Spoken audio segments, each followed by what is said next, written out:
plains. I've been listening to the hungry cattle bawl. I'm gonna pack my wife and kids. I'm gonna hit that western road. I'm gonna hit that Oregon Trail. It's coming fall. I'm gonna hit that Oregon Trail. It's coming fall. Hit that Oregon Trail. It's coming fall. Where the good rain falls aplenty and the crops and orchards grow. I'm gonna hit that Oregon Trail. It's coming fall. I tried to print out my character sheet just because I wanted to have a hard copy, but my printer is out of yellow ink, so of course it can't print black. Yep. What? Don't question the logic. Yeah. That makes sense. The black cartridge is full, but the others are low, so now it won't print. Right, okay. Is it an ink one? Yeah. See, I invested in a laser one when I got money. And it's Yeah, just well, the best. We bought this. It's a multifunction one. It's got a fax machine in it. But I mean an actual fax machine, but it's print, copy, scan, all that. It's a fancy office one, but somebody from James's work was selling it for like 20 quid and we bought it. Right. It's been really great. He was printing last night, so I don't know what I'm doing wrong that it won't print. But it just keeps telling me the printer is low on ink, even though it shows the black is totally full. So, I mean, Prom being asleep doesn't surprise me. And I said this to someone yesterday. Yeah, I've got like 6 people signed up, so at least 3 will be there. Yeah, sounds about right. I used to laugh when you said that, and then it happened. I was like, oh, wow, yeah, this guy actually knows what he's talking about. Yeah. That's how it works. Ideally... Hey, I've got a really good record lately. I just want that acknowledged. Yeah. You're still on that flaky list. You're not on the most reliable list. That's fair. I mean, I'll be doing this even if it's just you two. I don't care. Well, we're just putting characters together, aren't we? Yeah, it's doing the world stuff as well, which would be better if you had more people chipping in bits and pieces for it, but I mean, I've got an imagination, it'll be fine. But yeah, Prom, I wouldn't be surprised if he's asleep. Glim is fucking supposed to be here, so I don't know what his excuse is. And Goose should show up in short order. I think I've played with Goose before. Alan. Yeah, he has a deep voice. He's also he's got an excellent. I wish I had his voice, man. And he's also Scottish, right? Yeah, if I had Alan's voice, I would 100% be doing a lot more like YouTube video stuff. Because he's got such a good voice for that shit. Yeah, if I'm remembering right, he's got like a radio kind of voice. Yes, totally. Kind of got a deep rumble to it, yeah. It's a very Scottish accent to it as well, without lots of slang. And without mumbling or yeah. I mean, I have since realised, recording myself, that I have a fucking speech impediment. It's not just mumbling. No, I do. My tongue was tied when I was wee. And I remember I used to go to speech therapist for my L's and my K's. Ah, right. And when I listened to myself, when I started recording, I was listening to myself, I noticed I'd slipped back into that and just not pronouncing my L's and my K's at all. I wouldn't know because your accent covers it up for me. So I wouldn't know. You could have mush mouth and I would just think, oh, he's Scottish. You see if accent, man, but like, I sound so not Glaswegian these days. It's a mixture of always talking to Americans and living with Laura. Yeah. Living with Laura. She's very Scottish too. Nobody thinks she's fucking Scottish when they hear her. They think she's Greek, Irish, Italian, American. Greek? Yep. Taxi driver was like, your English is really good. And she's like, what? He's like, well, you're from Greece, aren't you? And she's like, no. And Laura's like as white as a sheet, do you know what I mean? I mean, I can maybe, like, you know, some dumb American thinking she's Irish, but, like, Greek, that one's kind of a stretch for me. This is not Americans and stuff thinking she's Irish. This is people from the UK not realising she's from Scotland or not believing she's from Glasgow. Fuck. I was going to say, she doesn't sound Glaswegian. Which is funny She because doesn't have that she grew up strong. in the city limits. I grew up just Yeah. outside the city limits, so she's more Glaswegian than I am. That's hilarious. But I mean, I don't know regional dialects or like accents or things like that, but I mean, I can tell a she's Fife accent Scottish from a to me. So. Glaswegian accent. well, like Callum's Mhm. accent. I mean, you both heard Callum. Callum is like just outside Glasgow, so his is a bit softer. He's a lot more east. Yeah, I impressed some lady at my last job by asking her if she was from Fife. I bet a wee Fife from She the was city. Tell him that, blown like, away. Well, she was blown away because I'm American. yeah. Yeah. But honestly, I think because I'm American, I don't know, I pick apart accents a little bit more. Maybe I don't because know. you have to listen, so you're paying more attention to it. Yeah, I'm hearing some of the little subtleties. Because I often ask James, I'm like, what accent is that? He's like, fuck, I don't know. see, like Eleanor, when they're playing with Eleanor, and he's from Belgium, and he speaks French, he's got a very thick accent, and I really have to listen to try and make out what the fuck he's saying. But the two of them fucking can understand him no problem. Well, when I first talked to you, I couldn't understand a fucking word you were saying. My accent was more coarse back then as well. Possibly, yeah. Well, when I first started talking to James, I could barely understand him, and he doesn't have that thick an accent. He has a thick accent, but it's not like... It's not as Yorkshire as some of the other people around here, though. It's not as unintelligible. Yeah. It depends on which slang you use. If you're really Glaswegian and you don't speak a lot of slang, you're a lot more understandable. Yeah, well, that's where you lose people. Because if I start talking like that, man, you're not going to know what I'm talking about. I know some Scottish slang, but yeah, but it's lots Yorkshire's. of it quickly. Do you know what I mean? Yeah, that's the problem. It's you guys talk so fast. And there's no grammatical rule to how you're using the slang, so it could really vary. I do still sometimes have to ask, what the fuck does that mean? What was it? I was reading something and they said something was proper Barry, and I was like, okay, is that good or bad? I've never heard that. Actually, I've heard somebody say on YouTube or something, but I've never heard it in like normal speech. It's weird though, because if I answer the door and somebody's speaking normal Glaswegian, I'll slip into it right away. But That's just normal. Code switching it's just normal. spending so much time with Laura, and Laura doesn't speak slang or very Glaswegian. So my voice has just kind of changed to adapt to that. Yorkshire, let me tell you, it's really thick here. You get, especially old men, they speak a lot of tyke, which is just, it's quite literally a different language. It's like based on Old English or Middle English, it'll whatever. Be Brythonic, yeah. But I mean, Scots is Old English as well. Yeah, it was English yeah. that fucking diverted. Yeah. Well, Doncaster is still part of Scotland officially. Oh, don't remind me. Fuck off. We want to join. See, on here, when I'm struggling to come up with a word, usually I let go of my push to talk button. That's why it cuts out all the time. But if you talk to me in real life, I speak like I'm James T. Kirk. I notice when I'm speaking in real life to people, like I'm like my fucking dad when he's old now. I take a lot more time to get my sentences out. Like I will pause for a long time before saying something. I don't have as much of an issue about that doing it online for some reason.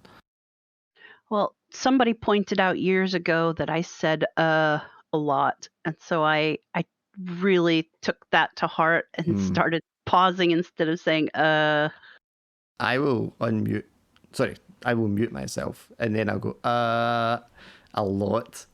But I don't do that in real life. I just allow myself to do it because I know no one can hear it.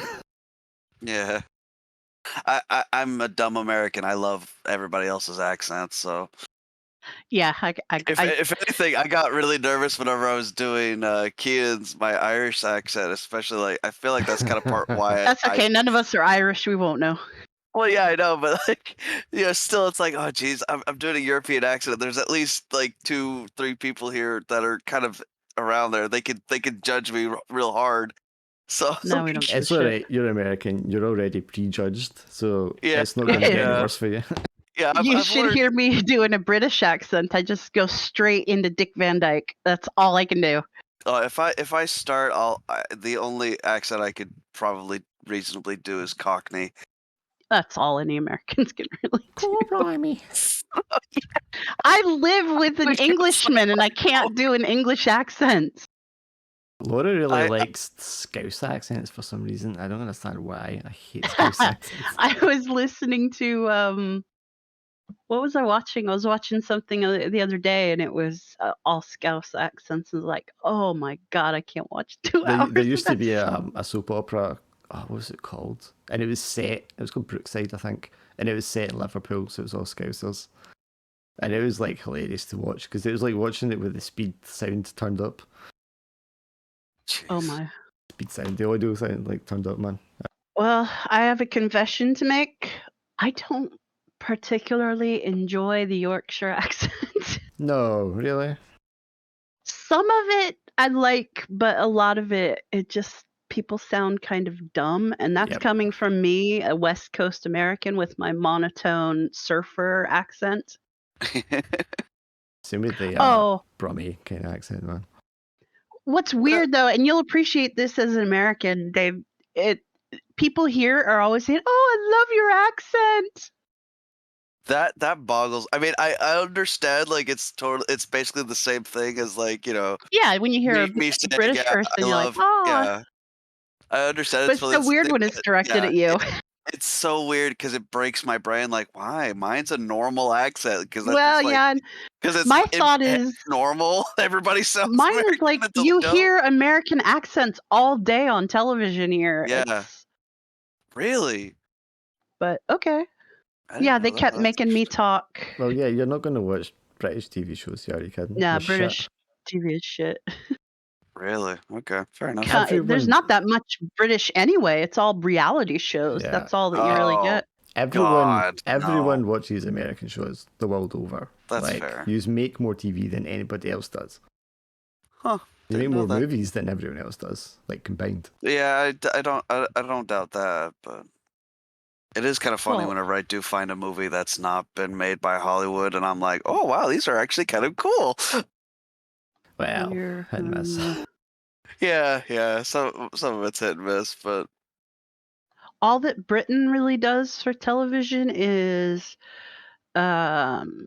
game shows or panel shows. We used to have a lot of Yeah. good panel shows. I don't know if it's the Yeah, same now. there's a few. We used to game do shows. great documentaries on stuff, like everything you can imagine. And I don't know Every if that's now and no longer the again. case. yeah, every Yeah. now and again I'll still watch old episodes of Mock the Week because that's just fucking funny to me. Yeah, and it's yeah, it's all right. I think Mock the Week It's was gone probably... kind of downhill. Yeah, I think that was probably the last one before they sort of died out as well. Because QI and all that used to be great. Really? Damn. You used to have a lot of really good stand-up here, and that was the comedy I liked, because I don't really like American stand-ups as much. No, But- yeah, no, fucking yeah. That's how I started watching Mock the Week episodes on YouTube, was because I was watching like all of the comedians that would guest on that show. I would watch. Have you watched QI? I'm QI is really good. not sure which one that one is. That the one with Jimmy Carr or No, No. that's probably Countdown yeah. or 8 out of 10 cats. I've 8 no out of 10 fucking clue. cats? 9 out of 10 cats? I 8 can't out of 10 8 out of cats. 10. QI used to be with Stephen Fry. Oh yeah. Well, okay. I've seen bits and pieces. I haven't That was watched great. full That was a episodes yet. very British one as well, because it was Yeah. all Yeah. just like little factoids and educational Yeah. stuff mixed in with it. What's her name? Sandy Tuskvig or whatever. Can't remember her name, but she's pretty good because she's kind of like the female Stephen Fry. She's got Is a it still similar on? kind of. I mean, I don't have TV anymore. Yeah. They had some guest people hosting for a while when Stephen Fry left, but they Right. send a Tuskvig. I can't remember her name. What was really good back in the day was Have I Got News for You? That used to be amazing. Yeah, and that's been canned now. Angus Deaton that used to present it, he got caught with hookers and doing cocaine back when that was course. actually shit. back when that was actually a scandal, and he had to give up his job on. Well, actually, no, he didn't give up his job on it. It became untenable because they were just taking the cunt out of him all the time and not the subjects. So he had to leave, and then they filled that in with like guest appearances, and Bojo was like the host for one of them as well. Yeah, I've seen that one. Yeah, and then my favorite's always been Nevermind the Buzzcocks, but after the last what's his name, Simon Amstel left, they had guests, and it just never quite recovered. They had Rod Gilbert, who I thought was brilliant, but by then the show had already kind of but good. then it kind of fell apart. We watched Taskmaster. I quite like Taskmaster. Every now and again, I'll watch a clip on YouTube of Taskmaster, and it looks like a lot of fun. It's pretty funny. It's mostly them just taking the piss out of each other, which is when it gets funny. Yeah. Rod Gilbert was on that one, and him and the host Greg Davies and Rod Gilbert are like old friends. They used to be roommates and stuff, and the two just ripping the shit out of each other was hilarious. I mean, shit, they almost look related, which is hilarious. Yeah. Greg Davies is the big guy, right? The big tall guy. Yeah, big. Yeah. He looks like Lurch. I never found him that funny, man. His stand-up and stuff isn't all that funny, but when he's with other comics playing off of them, he's quite funny. Yeah, but stand-up used to be really good UK, and that's kind of died, I guess, because the BBC didn't like a lot of the controversial stuff. We don't even have Showtime at the Apollo anymore, do we? Yeah, no, I don't think so. Because I think it was sad. The BBC was getting more influenced by totally not political people who were in charge of its funding. Yeah. And they started to clamp down on stuff, and then it just got sucky. Yep. Oh God, then I imagine if that's the case, fucking Freddie Boyle's probably out of a job. He got to keep a show, but it was put on the stream service only, like the iPlayer they have, which is the app. You didn't get it on like the actual channels anymore for him.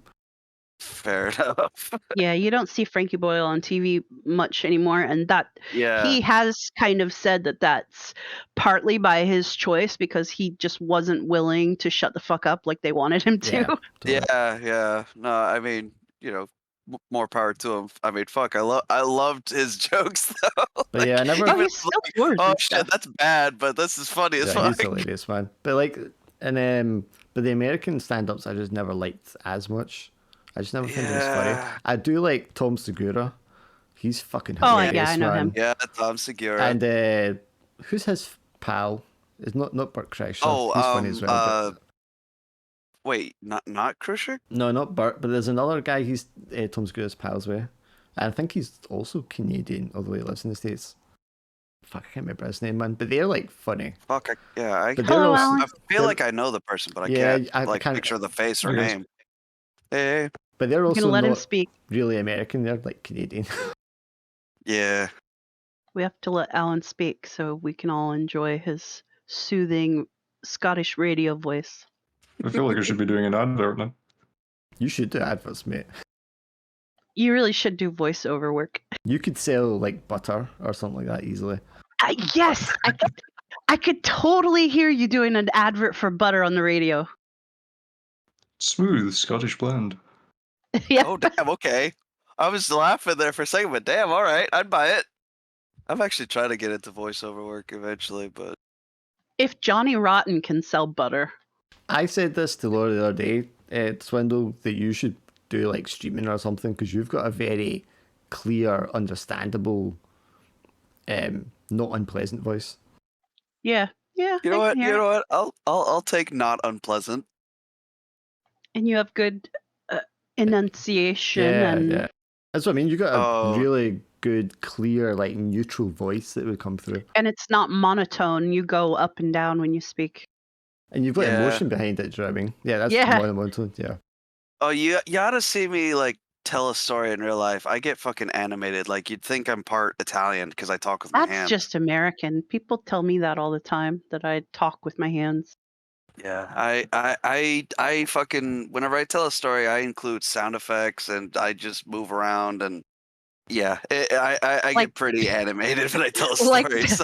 like telling a story like a 4-year-old trying to tell you a story. It really is because, like, you know, I was that kid all the time, just wanted to go, mom, mom, mom, mom, and just, you know, go a mile a minute. Like if you let me, I will talk until I turn blue, then take a great big lung full of air, and then keep on fucking going. Like, Other people hate when younger kids try to tell them a story, but I absolutely love when kids like between like 5 and 7 are telling you a story because they get so into it and they're like living it while they're telling you.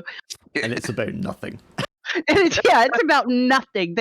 They saw a bug outside, but it was like the biggest bug, and it flew, and then it like did a spin. I have a story. Holy shit. So for context, my uncle is only like probably 10 years older than I am. Well, one day whenever I was like fucking 10 myself, or not even that old actually, he was really into paintball, so he had all these, you know, paintballs all the time. And one time he decided to just chuck a paintball at our van's like back window, and of course made a huge mess of it. And you know, my mom was like, what the fuck happened? And he goes, well, you see, there was this Trasodon, and he, you know, was telling this bullshit story of Trasodon came over and took a shit on the windscreen and shit like that, and you know, did this really goofy ass bird noises and stuff like that, and everybody had a laugh about it. Well, I was a dumbass kid, and I thought surely the adults wouldn't lie, and also had no idea, but there were some crane that was like, or either was like a crane or a bird that was like a Like crane. a I don't know. heron or something, yeah. Yeah. But it apparently those birds like to hang around this pond that was, you know, distantly on this, uh, on the property we were living at.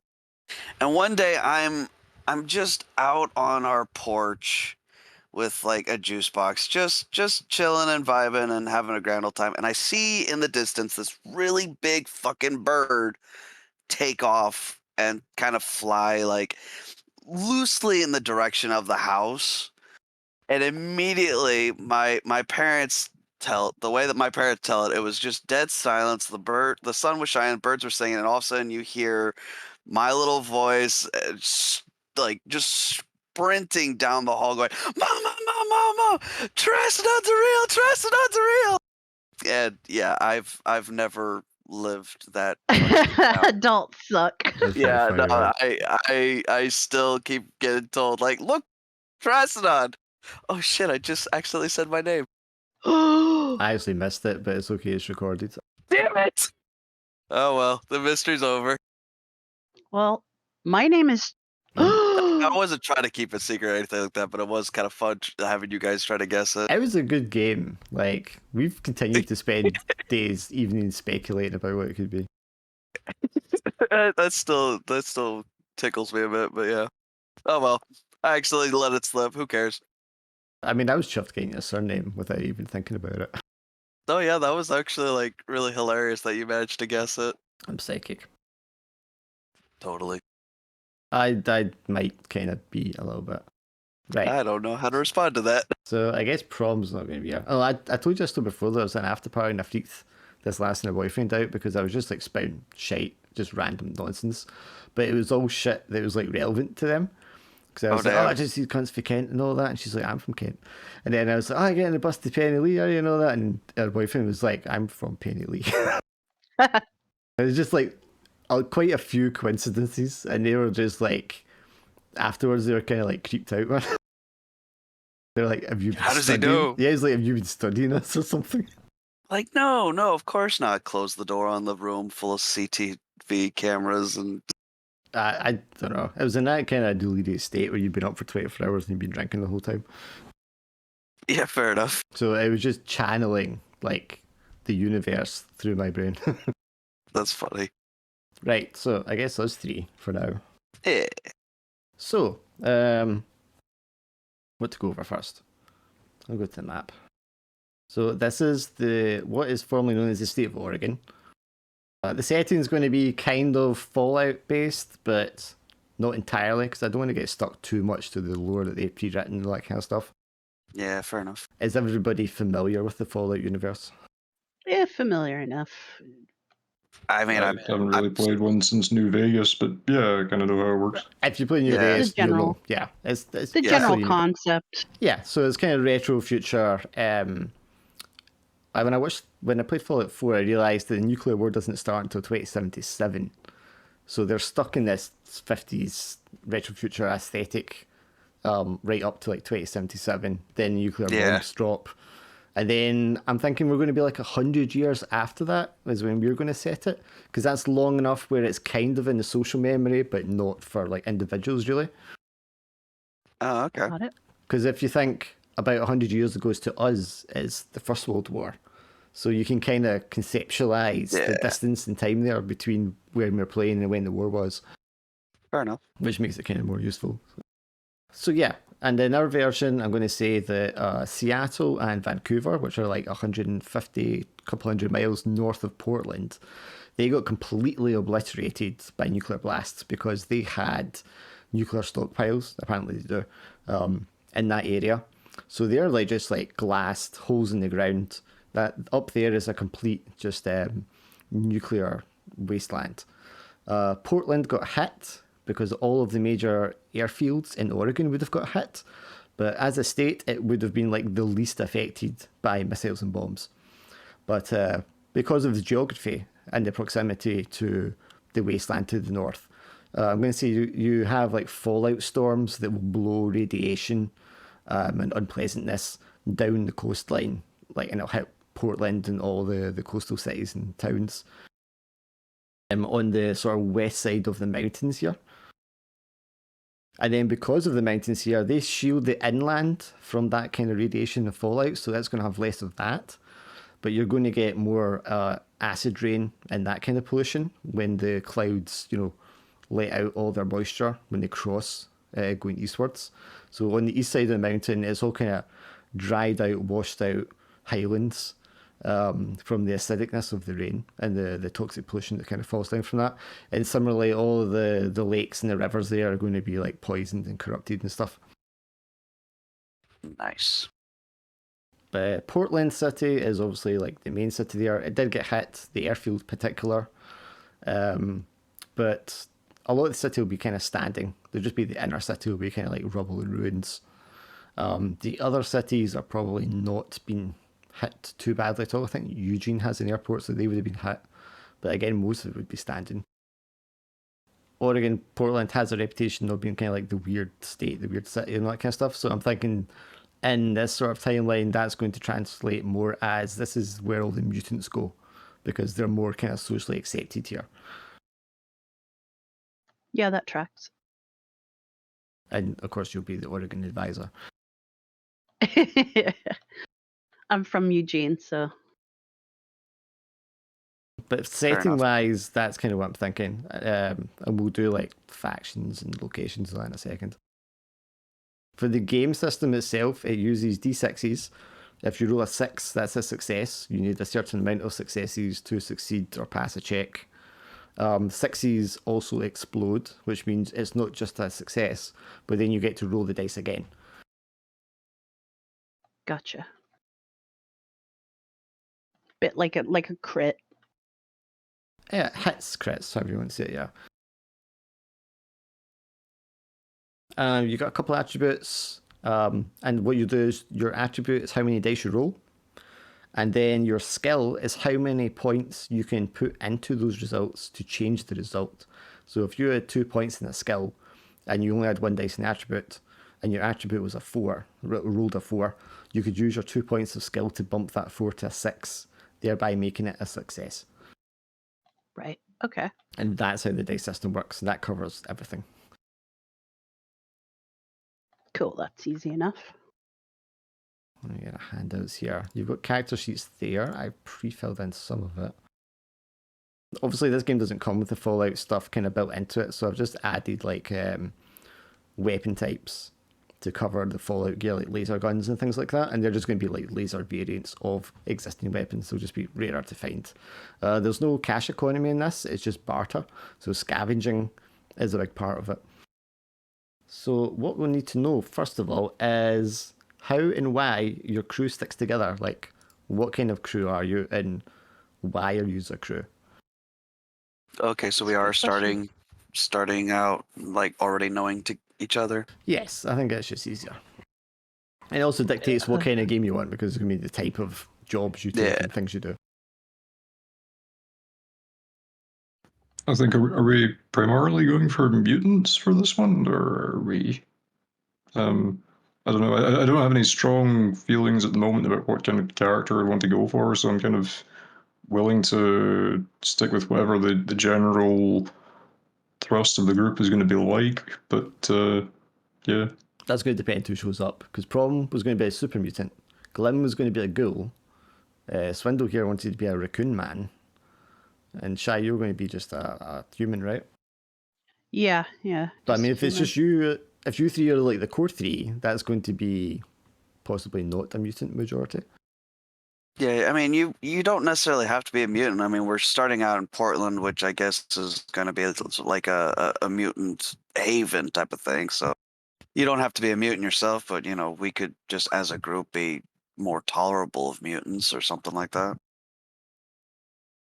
And that doesn't necessarily need to be picked right this second anyway. I just kind of need to know what sort of group you want to be. You want to be like pirates, bandits, bounty hunters? Are you like helping build a town? Do you know what I mean? What's the dynamic of your group? Fair enough. I mean, I know for my character, he could probably go either way of being a bandit or a pirate or something like that. I like the idea of something kind of mercenary, like maybe not freelancer. Yeah, like a freelancer, like maybe because there's going to be, I assume, from reading stuff, I assume there's going to be like not outposts, but like steads and towns and stuff, and like getting people safely from one place to another is an issue, and so like bounty hunting could maybe be part of that, or just taking whatever odds and ends jobs and things like that. Just like hired hands guns. Yeah. I mean, I definitely want my contribution or role in the group to be like, you know, at least a driver if we only have the one vehicle or whatever. Well, we'll get to vehicles. It's designed so you would each have one vehicle, but I've written it so that you could like merge your points to get like a bigger vehicle shared between you if you preferred. Yeah. So like, and for that we could go either way too. Like I don't. So what are we working on? Like what brings us, what keeps us together as a group? Yes, like why we're together. Yeah, what kind of group you are in essence, and that's going to dictate what kind of jobs you do and what kind of adventures you have, and the essentially dynamic of it. Because there does be a reason why there's a group of people who are all different sticking together. I mean, beyond strength and numbers, and I mean, if it's just you're all experienced wastelander type people and you've kind of bonded together because you work well together to do jobs, that's fine. But I mean, also, I mean, maybe he's had like a shared history, which we don't need in detail. But if there was like a just something like a touchstone kind of thing. Yeah. I quite like the sound of like escorting people around through the wasteland or something. You know, I mean, like guides or something like that. That's Yeah. Well, or security escort or something. My character, I plan on being like a scavenger who's into things. She loves to collect things. Like she's interested in history and she's obsessed with retro stuff. So obviously her motivation is to like get to know, also to discover things. So she likes to travel, and since I am actually from Oregon, I thought my character would be like an Oregon native, and she knows the land, and So a guide role makes really good sense to me. Okay, so you're like hired guides, escorts, Yeah. and doing odd jobs where you can to help out or make some dough. Okay, that works out. Yeah, it's kind of generalized. Like we're guides, but we're not opposed to maybe taking a side job here and there. Yeah, you'll do what needs to be done to get by, kind of thing. Okay. Yeah. Right. Okay, that works out fine. Okay, so we're going to take a turn. We'll start with Shy. You're going to pick somewhere on the map and create a faction, and that's like their HQ or their main area or location where they're based. You give the faction a short description, a name, and a leader. Oh boy. I will start. So you see Ashland down at the very bottom there. Ashland, yes. That is the new California Republic. Is that what they're called? That works. The NC are guys from Fallout in California. This is their northern outpost. That is as far as they've gotten, their frontier. Oh, great. So they are based in Ashland, NCR, and that's where they're based for Oregon.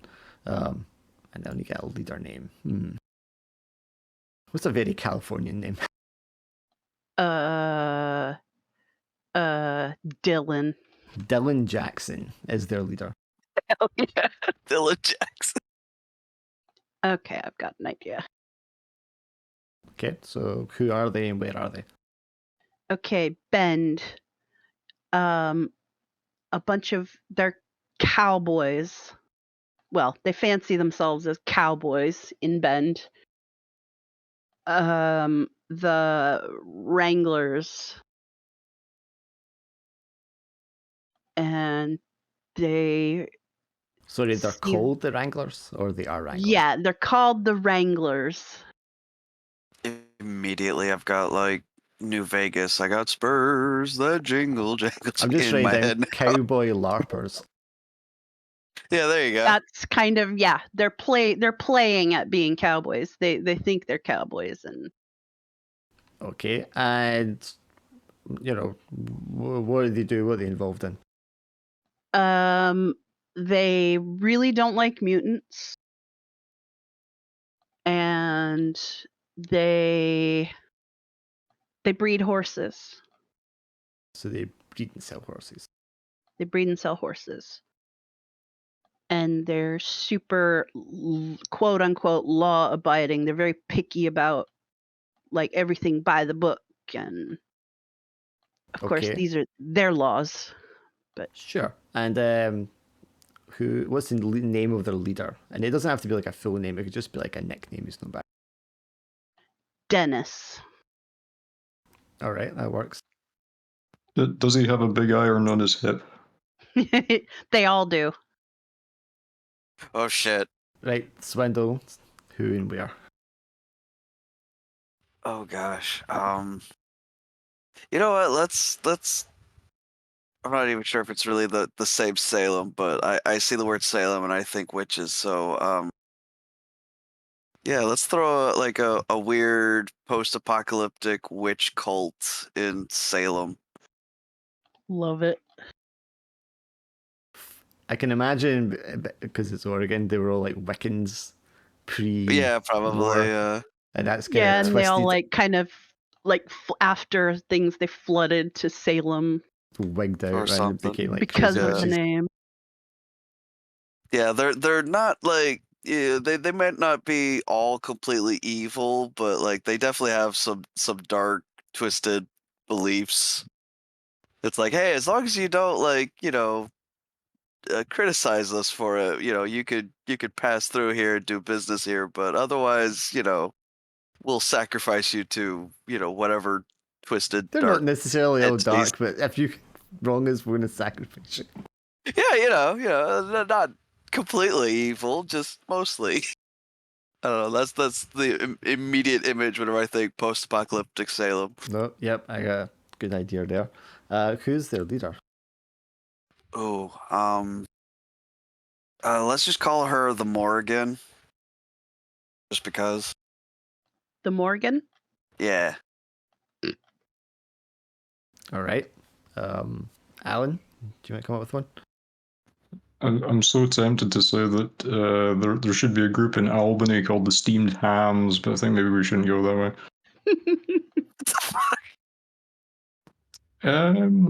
I feel like maybe having a mutant faction might be interesting. I'm not sure what their main theme should be. Like maybe something up towards the north, maybe like Boardman or Pendleton kind of way.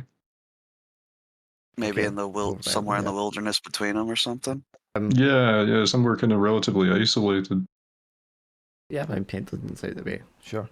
Yeah, Pendleton's pretty isolated. There's a lot of mutants now, so. Would having mutants brewing moonshine be like Nice. too fanciful? I kind of like the idea of them having like their own little community where they just want to brew their own, or rather distill their own booze. I'm sorry, he's coming up with like a witch cult in Salem. Yeah, and you're talking saying about that's too Is fanciful. brewing too fancy? Yeah. Big Angus and his mutant family trying to That's just also make... where tater tots were invented. I think that possibly Okay, has hold to be on. the faction name now. The tater. No, that's The too tater much. I tots. have to Google this shit. So the Tater Tots are a mutant band based in Pendleton, and their speciality is brewing moonshine. Potato liquor. That makes sense. I mean, yeah, that would be like vodka, I guess. It makes a sense that they would have something to guard as well, because having like fresh vegetables that they have so many they can turn it into liquor. Okay, so I literally Googled tater tots invented where, and it's not Pendleton, but it's still in Oregon, which is hilarious. It's up in that region. Yeah, Ontario, Oregon. Yeah, Ontario's just a little bit further east. That's fucking hilarious. I didn't know that. That sounds so Pendleton is dumb. like the biggest town from And, Ontario's just yeah. a dot. Yeah, fair enough. I thought that was too ridiculous to be real, and sure enough, it is. I will get them to throw in. Right, I've written a couple of things. What have I written? Oh, right, yeah. So, based on the existing native reservations, I've said the Confederated Tribes of Warm Springs is a faction, because without government restrictions and stuff like that, they've spread out and tried to reclaim a lot of area that they feel is their land. And the same with the Yakima Nation to the north. So anything kind of north of the river there, which defines like the border of Oregon, is being kind of like reclaimed by them, and they will trade and such and come south for it, but they don't let people into their land. They're very territorial about it. And then I'm going to have, because of the pollution and such on the coastline, a lot of the coastal towns have formed a union that is based out of Newport, and they just call themselves the Oregon Coast Union. And they're just basically a way to kind of give themselves protection and police themselves. Sorry, do you want to ask him? I was just going to say, because Warm Springs is really close to the Bend, is there like conflict between the Wranglers and the... Well, if they're cowboys and those are Native Americans... Yeah, cowboys and Indians. Then yeah, we got to have that, man. Sweet. It's just post-apocalyptic Wild West. That's awesome. Because Mount Hood is actually an active volcano, and I would think that like if bombs were dropped nearby, maybe it would kick up activity. So maybe it could be like an actual volcanic area. Oh man. Because it is actually, it's a volcano. Yeah. Well, I should say it's not active currently, although recently there's been a lot. Yeah, it is now. Right, Hood, active volcano. I was also going to have a vault, probably under Mount Jefferson. That seems suitably patriotic as well as practical. Yeah. Fair enough. Has the vault been opened, is the question. Many have tried but failed. Or actually, when we come to rumours, we can do that. I'm just going to write that. Does anyone else have another faction they would like to throw in, since we're missing some people? I feel like we need like more of a hardcore like bandit, type Grants faction Pass. somewhere. What's that? Grants Pass. Bandits would be there somewhere, or They operate Sure, fuck it. I don't or know anything about it. Roseburg. Although Roseburg would be like, yeah, I don't know. I gotta shut up. I mean, you're the Oregon native. I have No, no you- idea about either one of these You need towns. advice. Yeah, but we don't know. things will be different. Well, I mean, Roseburg currently, has been historically like a timber. That's a timber place, and Mhm. it's like wooded. We're talking, massive Douglas fir forests. Sure. So that's where all the lumberjacks are now. Those will be big. They're already big, scary guys. Fair enough. So maybe that's like big, scary mutants? Mutant lumberjacks? Well, I mean, would they be mutants? I don't know. Or just big, scary people. Yeah, I mean, you don't have to be a mutant to be big and scary. I mean, Roseburg could just be. I mean, if they were already like a successful industry town, then that just becomes like, what's the fucking word? Hyperized. You know what I mean? They're like, Sure. you just take that and turn it to 11. Yeah. So Roseburg is like big lumberjacks, Yeah. and they probably I feel do a lot like of that trade would for maybe wood. be. Sorry, Alan, you go. I was just going to say, I feel like maybe that would be what stops the NCR advancing any further north. If there's like a hostile group just over the border. Oh yeah, there you go. You get up past Grants Pass, and so also these big guys that are stalking the forest come get you. And I'm assuming Grants Pass is an ideal place for highway robbery, so that's probably why bandits kind of hang around there. Probably, yeah. Some sort of fortified bandit hideout. Gotta pay the toll to get past them. So Roseburg, Grants Pass bandits. I have another one, but I'm going to add as a threat rather than like an actual faction. Hell yeah. Anyone else have one they want to throw in? No, but we gotta have something in Eugene. Do you want a faction in Eugene? We're going to do like threats next, like dangers you can describe. Just to be funny, I want to throw in like the Raccoon Federation, but I don't want it to be. There's a lot of forest. I mean, it doesn't would be fucking perfect. Are you serious? Or Portland because of the zoo, but Eugene. Well, it's a city, but it's surrounded by forest. Okay, so like the Raccoon outside of the Federation in city. Eugene. And there's a shitload of raccoons in Eugene. Perfect. Raccoon Federation in Eugene. It's just a bunch of really tiny mutant raccoons that are just like trying to set up a faction, and it's just exclusively fuck it, we'll sell you shit, but as long as you pay us with food.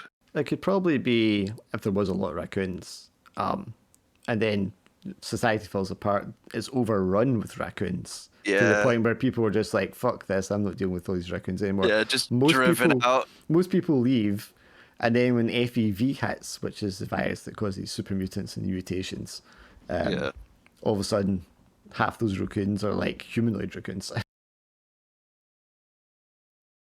I'm just picturing them all trying to drive little cars, like as a team effort. You got one working the steering and one working the pedal. For sure. Where do you think my character learned how to drive? Nice.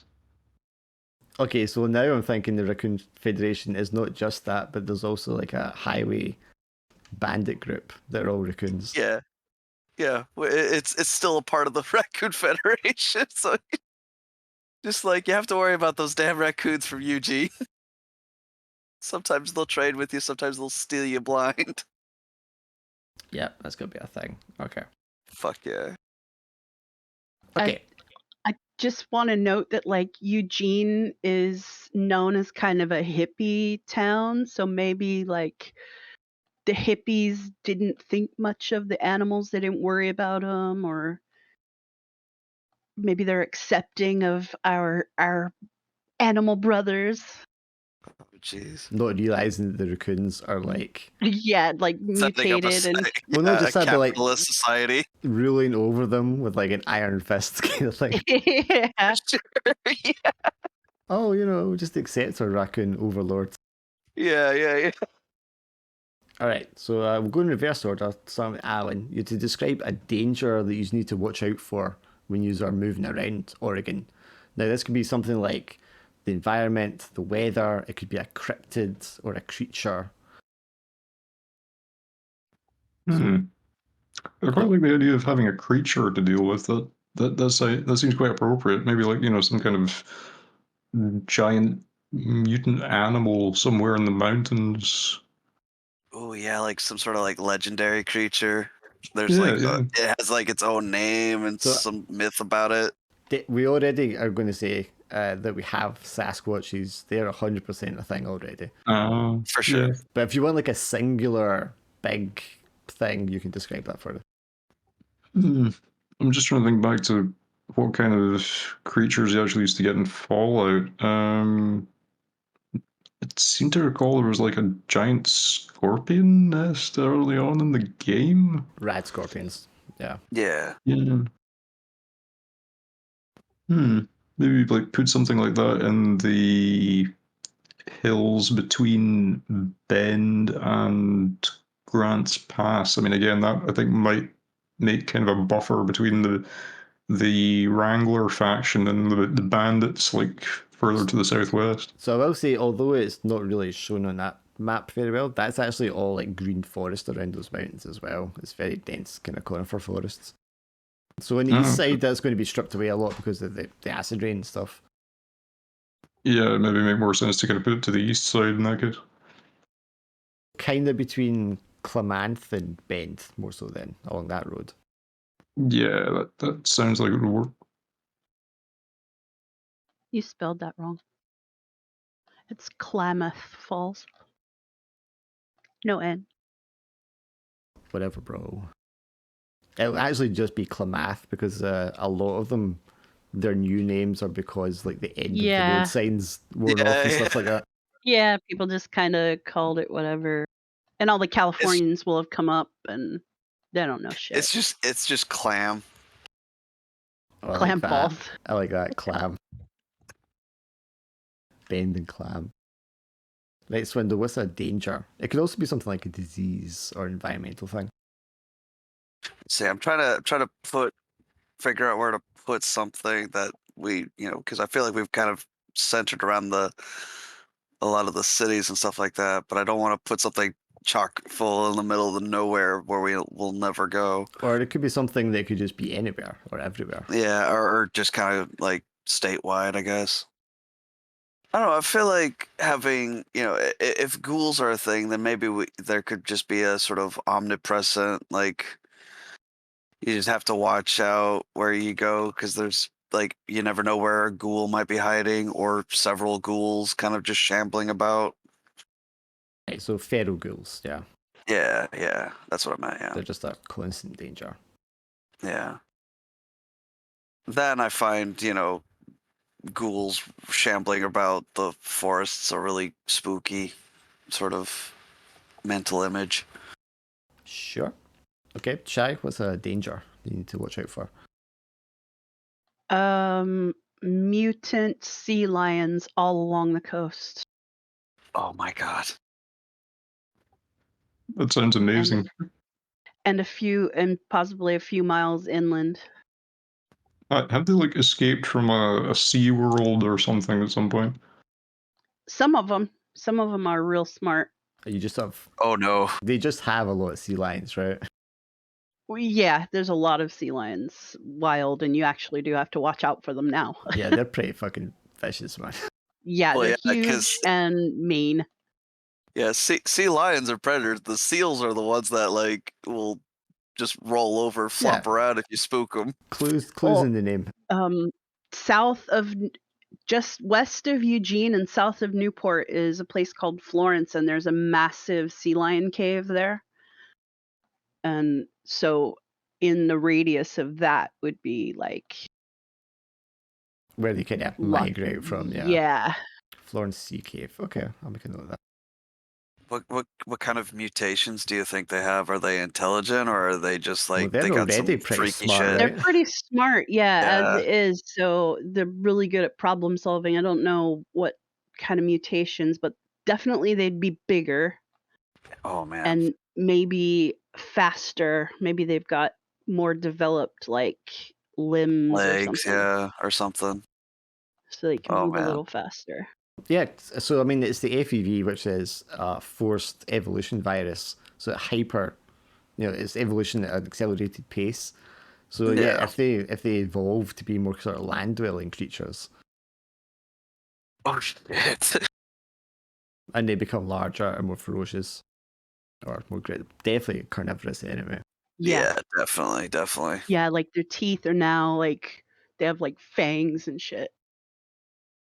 I'm pretty sure they have fangs because they catch Yeah, fish. they so do they eat do, yeah. fish, but now they're like big ass. Taste for human flesh. Yeah. Yeah. I think they also like just the real life ones also have like a bacteria or like around about their teeth or something. Oh, So if toxic you saliva. get That bit, is a mutation you can have. Okay. yeah, there you go.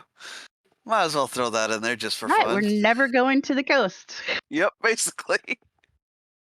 A first they will come mission to on us. coast. Okay. Quick, get out of the water! They can't travel that fast. Oh shit, it's galloping!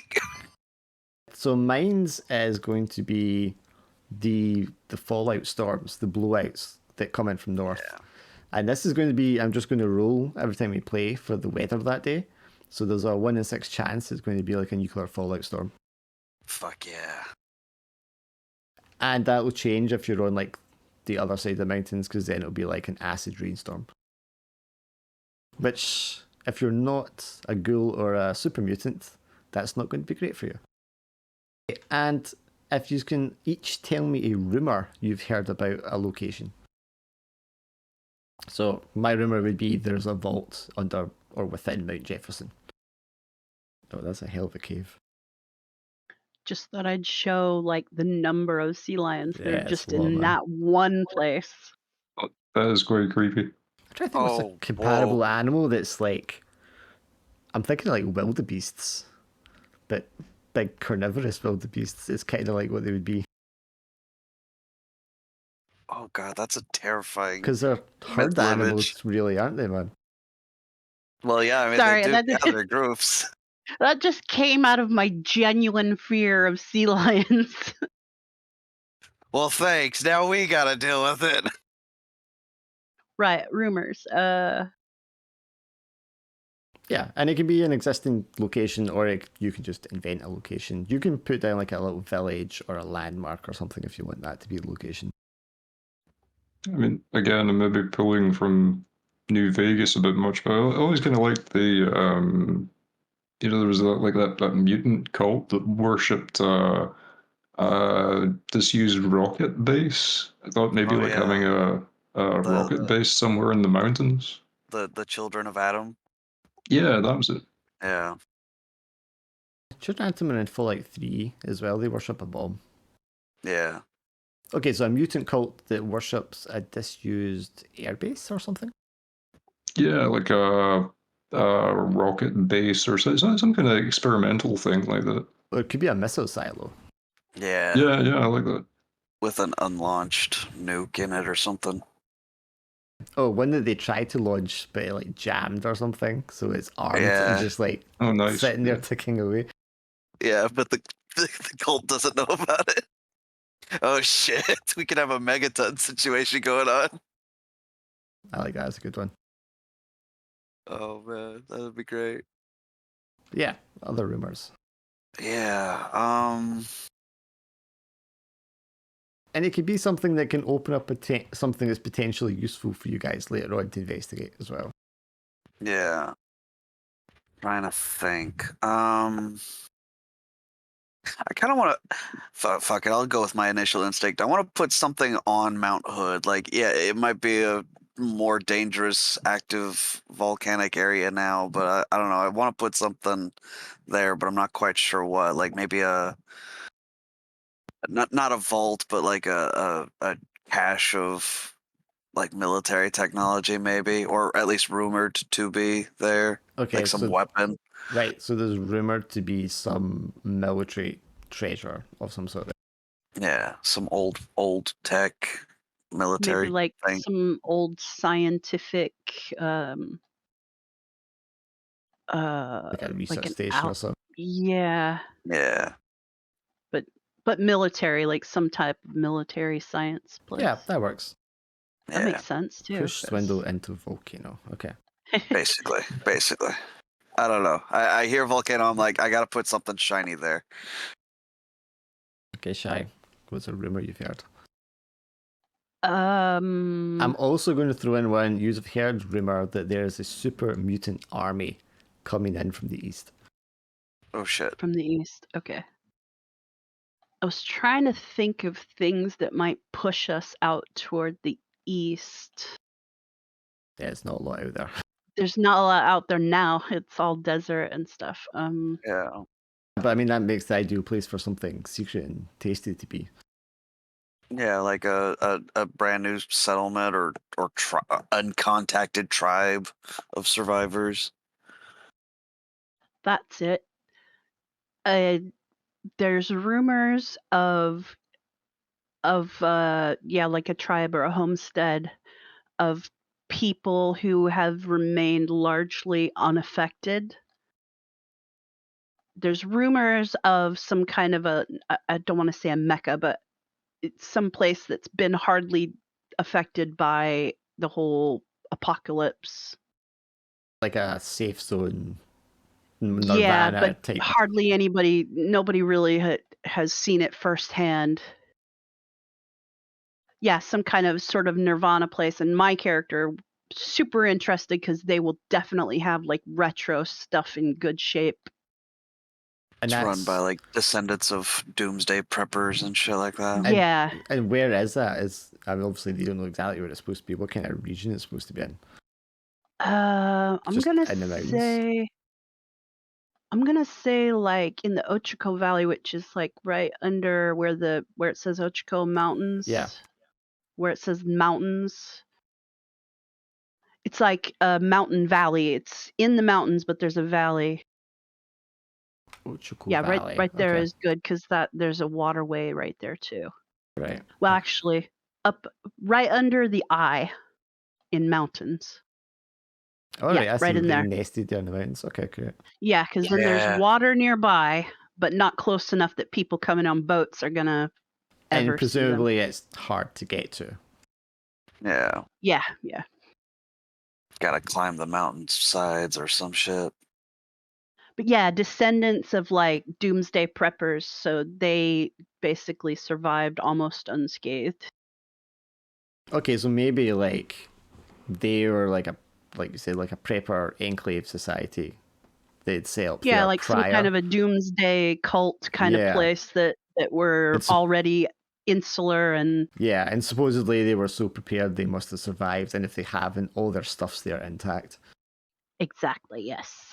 That's a scavenger's paradise. Cool. Okay, that's Oregon. Now we can do Portland. So, north of the river is Radtown, and it's just a big shanty trading city, basically. All the people that kind of had to leave the north have ended up there, not able to cross the river south. The Yakima natives sort of run the place and do a lot of their trading there. And it's, again, like a mutant mecca. And then Portland itself is kind of split into two. The new Portland and East Portland, with the area within the Blaststone is all like ruins or completely flattened, depending on how close to the centre it is. So again, we're going to do like, everybody will do a location, and everybody do like a faction that exists there. For Mines, was in what was formerly the Art Museum, and is now home to the Progressive Alliance of Allies. The Progressive Alliance of Allies. Who are totally friends with everyone. Oh, I'm sure they are. 100% not a cult. Sorry, is Trader Island an actual location, or is that something you added on there? The real name is Government Island. Oh, that's kind of hilarious. But since the bomb, it's now called Traitor Island. Perfect. Rose City was just like a neighborhood. Mount Tabor was also like a neighborhood, so it was Old Town. Okay, fair enough. The grotto, interestingly, is like, I think it's a St. Mary church altar kind of area. And miraculously, even though everything else around it's been like destroyed, it remained untouched. So there's like a cult there. They were like Christian, but now they're like fanaticized because this one spot in the city wasn't touched during the blast, and they see it's like the touch of the holy and all the rest of it. So they're a little crazy. Yeah. Well, I've got one. South of the art museum, just outside the blast zone. Can you mark it with the drawing tools? It's like a little X or something. Did you see that? Yeah, I see it. Is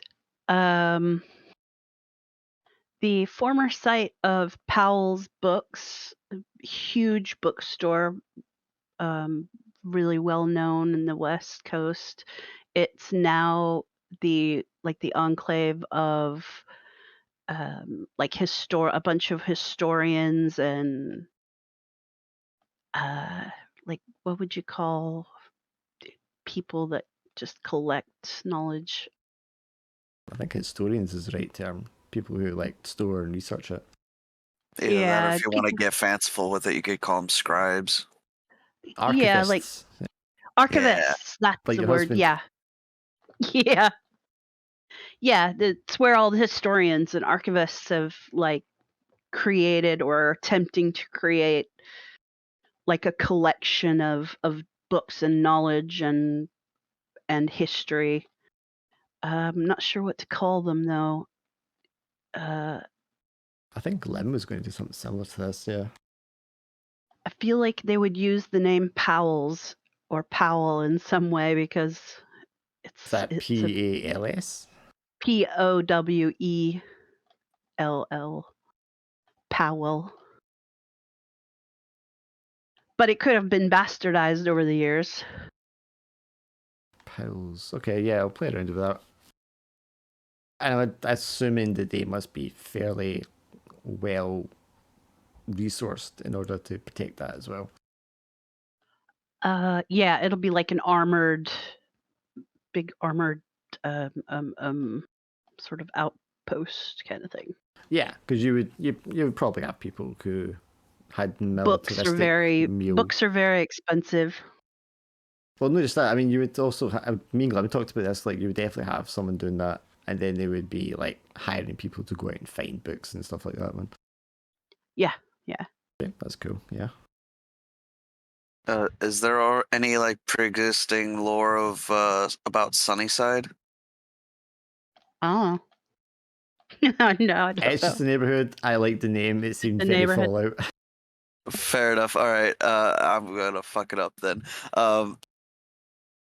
We've already got a whole bunch of like cults and shit like that, so I don't want to do that. But I'll how about ironically, Sunnyside is like a really just lawless part of East Portland, where like just a whole bunch of gangs.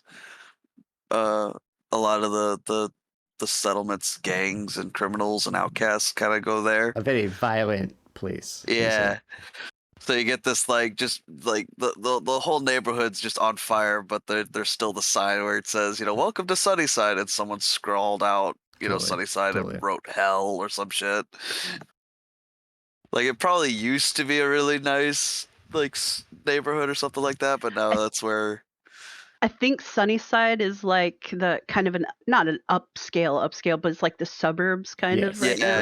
yeah. But now it's like The street worst area, gangs and yeah. That makes sense because the people in the suburbs would have been the first ones to like get out. For sure. Well, look, for just sure. that anybody coming there is going to be like, we're going to claim this really nice area, and it's Yeah, going to the be nice ours. area. Yeah. And they're like, no, it's going to be ours, and then they start fighting over it. Yeah. Like they even do like Mad Max death race type shit on the streets there. Thunderdome. Yeah. Or like, death racing type stuff with their vehicles. But I mean, they kind of keep their craziness contained there, so the rest of the settlement just was like, all right, we'll Localized, let you yeah. guys have, we'll let you keep Sunnyside as long as you keep it all there. But You know, there's a text option, Shy. You can actually write just text in Oh yeah. instead of scrolling like an infant with a crane. Alan, do you got a faction or a place you want to pop in? I was thinking about, because there is quite a significant length of river running through the city, that maybe we could have I guess they would probably need to be at least somewhat mutated, but like a boat people living somewhere, maybe in the northwest. They would use the waterways to get around, but I imagine they would probably need to be at least somewhat changed by the radiation that they wouldn't be affected by it. So probably ghouls then, I would think, like the sapient ghouls. Yeah, they're not really affected work. by the radiation, but they're just like what, like a what's the fucking term? People that live on the water. You know what I mean? And they're constantly going back and forth. Yeah. I guess maybe they would be traders to some degree. I don't know if that would work for ghouls. Transport and traders. No, yeah, I mean the ghouls are just there's the feral ghouls, which are like zombies, and then there's different normal ghouls that are just like people who are badly affected by radiation. Were you looking for the word mariner? Maybe mariners. Ooh, that would be a good name for the faction. Yeah. Okay, yeah, that makes sense. Ghouls traders. Yeah, because I mean that river goes all the way, like across the top of the state as well. So they would have access to a lot of like towns and stuff too. God dang it won't line up right. Whatever. Yeah, I know what you mean. And again, a rumor that you've heard about a location or a person or whatever in Portland. I've heard that all the former zoo animals that were at the zoo near Forest Park they escaped, and they're all like mutants that have bred, and like Forest Park is just loaded with mutant animals of all sorts, penguins and shit. But nobody ever goes there, so maybe it's not. Yeah, it's the kind of thing like, oh, don't go into the woods at night because it's full of mutant penguins. Yeah. Totally. I mean, shit, have you seen the seals? I'm going to say there's a rumor that because the airport was hit first and it's irradiated, all the like freight and goods and stuff is still there under the wreckage of the airport. Okay.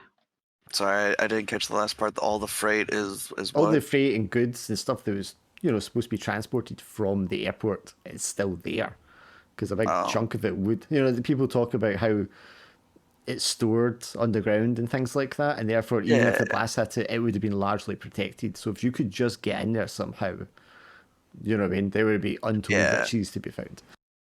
Treasure seekers and scavengers. But it's the most radiated and sort of dangerous part to get into. Yeah, so rumors. I want to say there's rumored to be like some sort of there's some people living on Trader Island, but no one really sees them. No one really like sees them or has any proof of anything like that. But people like boats or things that go to the island or go near it never seem to come back. Mysterious tribe on Trader Island. Yeah. I keep thinking of those. I don't know if anybody's played the DLC for it. The one where you go to the casino and all those gas mask ghost people. Forget what they're called. Well, yeah, I think I started that, but I never got very far into it. Yeah. At the very least, it's that sort of a vibe around Trader Island. Like, yeah, you can't really see anybody living there, but every now and again, people go missing around that island. Yep, that works. You got a rumor, Alan? I keep looking at that. Oh, 2 seconds. I'm going to go and answer the door. Sure. Let's try the backing music here, man. Good old Shadowrun music. Nice. Yeah, I mean, you guys can picture more if you think anything. I was thinking where Bridgetown is marked is like the only standing bridge between or over the river at that point. Yeah, and it could have like a base like built or like a town built along the bridge around it, and they like extract a toll from people who want to cross the bridge.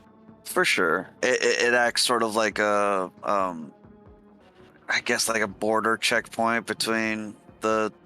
Oh, that's actually better rather than a tribe. Yeah, it's some sort of self-appointed New Portland police force kind of thing, and they're sort of like restricting people coming. Or it might have started out as like a bandit kind of hideout, and then they're like, hey, you know what? We could just extract a toll, and then they kind of Sort became of more civilized. Yeah, and now it's more of like a militia rather than bandits. Now it's like, well, we're kind of doing a legal service rather than just stealing from people. Yeah, you got a rumor, Alan?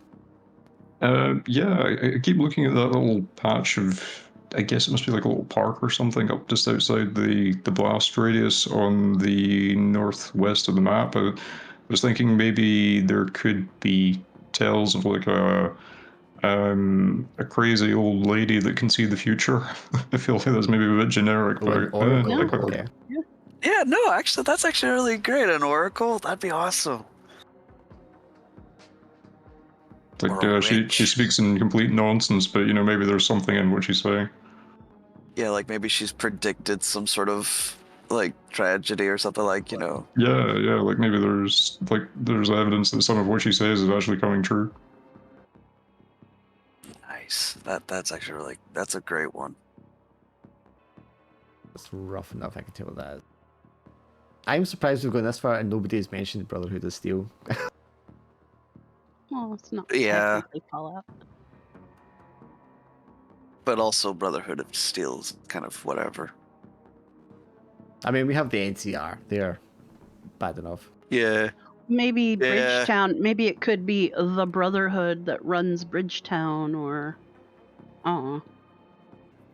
Ooh, I like the idea that they're just, like you said, like a militia that's kind of formed, but maybe they style themselves after the Brotherhood because they've got a hold of a couple of sets of power armor. Yeah, there you go. Yeah.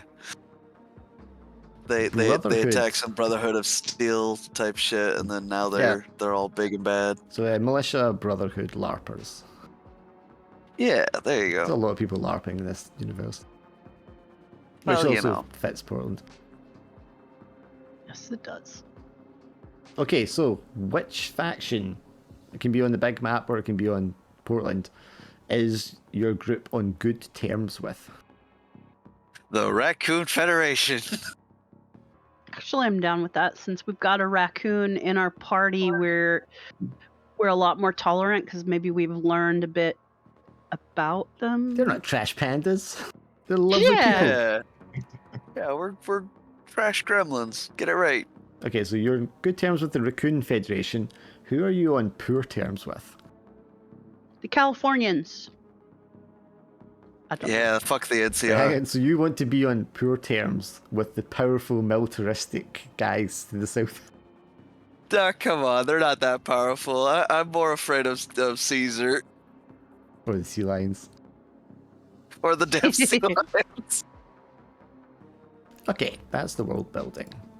Unless anyone has something else they feel they want to throw in. I got my sea lions in, I'm happy. Did you come in today like, I'm going to make the sea lions happen? I think that seems like enough to be going on with, I guess. Yeah. Prom will no doubt have something ridiculous to throw in there, and I think Glim had a couple of ideas as well. If they do show up. Right, okay, characters. So, you're going to want to have your concept for your character. So we've got Scavenger, Raccoon. Don't know what you want to do, Alan. I feel like I kind of see myself as a dropout and a wino who seeks to learn the ways of the distilling mutants in the northeast. Oh, that's actually kind of fun. Are you a mutant yourself, or are you just a humdrum human? I think if I'm trying to learn the ways of the distillers, it might make more sense if I wasn't a mutant, because there would be kind of like a degree of friction there. Like they wouldn't see me as one of their own. Okay. So you're looking for an in to learn their ways, Yeah, kind of thing. yeah, makes sense. Okay, so there's your concept. Let me get a character sheet up. Let's not do limbs. I'm not racist against mutants. Holds up the raccoon. See, look, my best friend's a mutant. Some of my best friends are super mutants. Okay, so what are we going to start here with? Your rearing. Now, there's some rearing templates on the PDF rulebook, which is below the handouts there. But all the rearing really is just like your background, your upbringing. So you're going to want to describe what your upbringing was in general, and then name someone important to you from your past. So if you were brought up by nomads wandering the wasteland,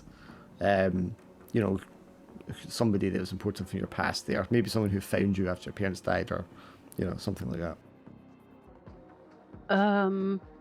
I'm from a homestead in near Eugene. A very small homestead in the mountains, and I grew up being like the runner. I had to run to town to get things, and spent a lot of time as a kid just poking around in piles of rubbish and cobbling things together. And that's where you found your affinity for tinkering with old stuff. Yes. And spent a lot of time alone though, because there weren't many children in the stead. And my special person is Uncle Joe. He's an old man. He used to tell stories of before times that he got like from his parents and their parents. So Uncle Joe, and he still stays in the homestead, yeah? Yeah, he's old and can't see. All right. He's got really bad eyes, and one of the things I'd really like to find is a pair of old glasses for him. Very innocent. What about the raccoon?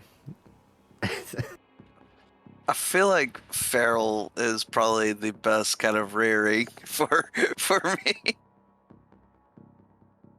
Just kind of growing up as like just even though like a lot of the mutant raccoons, we're still just raccoons, so we're still kind of like very animalistic. There's like 30 of you to a litter, and you're all squabbling and scratching each other, just animalistic. Yeah. Until some sense of civilization is hammered into you. Basically, yeah, and even then it's all motivated by, just the desire to scavenge for food and stuff like that. So it's like, the Raccoon Federation, yeah, we're a faction, but we barter exclusively with food, or, you could bribe us with food or distract us with food. Well, I mean, food, it's a barter economy anyway, but yeah. Yeah. You just don't value much apart from like food. Exactly. It's very much a like, oh, I could get the shiny gun, or I could get a can of food. Well, forget the gun. And who's someone important to you from your background? You know what? Fuck it. Yeah, there's there's probably this old or like elderly survivalist somewhere that they've managed to carve out a small place for them, and they've not in any sort of settlement or whatever. It's just this fenced off cabin somewhere, and they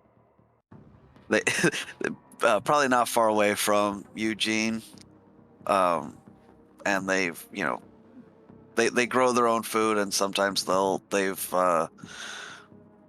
just sit out on the back porch and feed the animals, the wildlife, even though you're not supposed to do that. Like the guy in that one video. Yeah, exactly. Just basically he's old. He can't really do much else anymore, and he's just like, fuck it.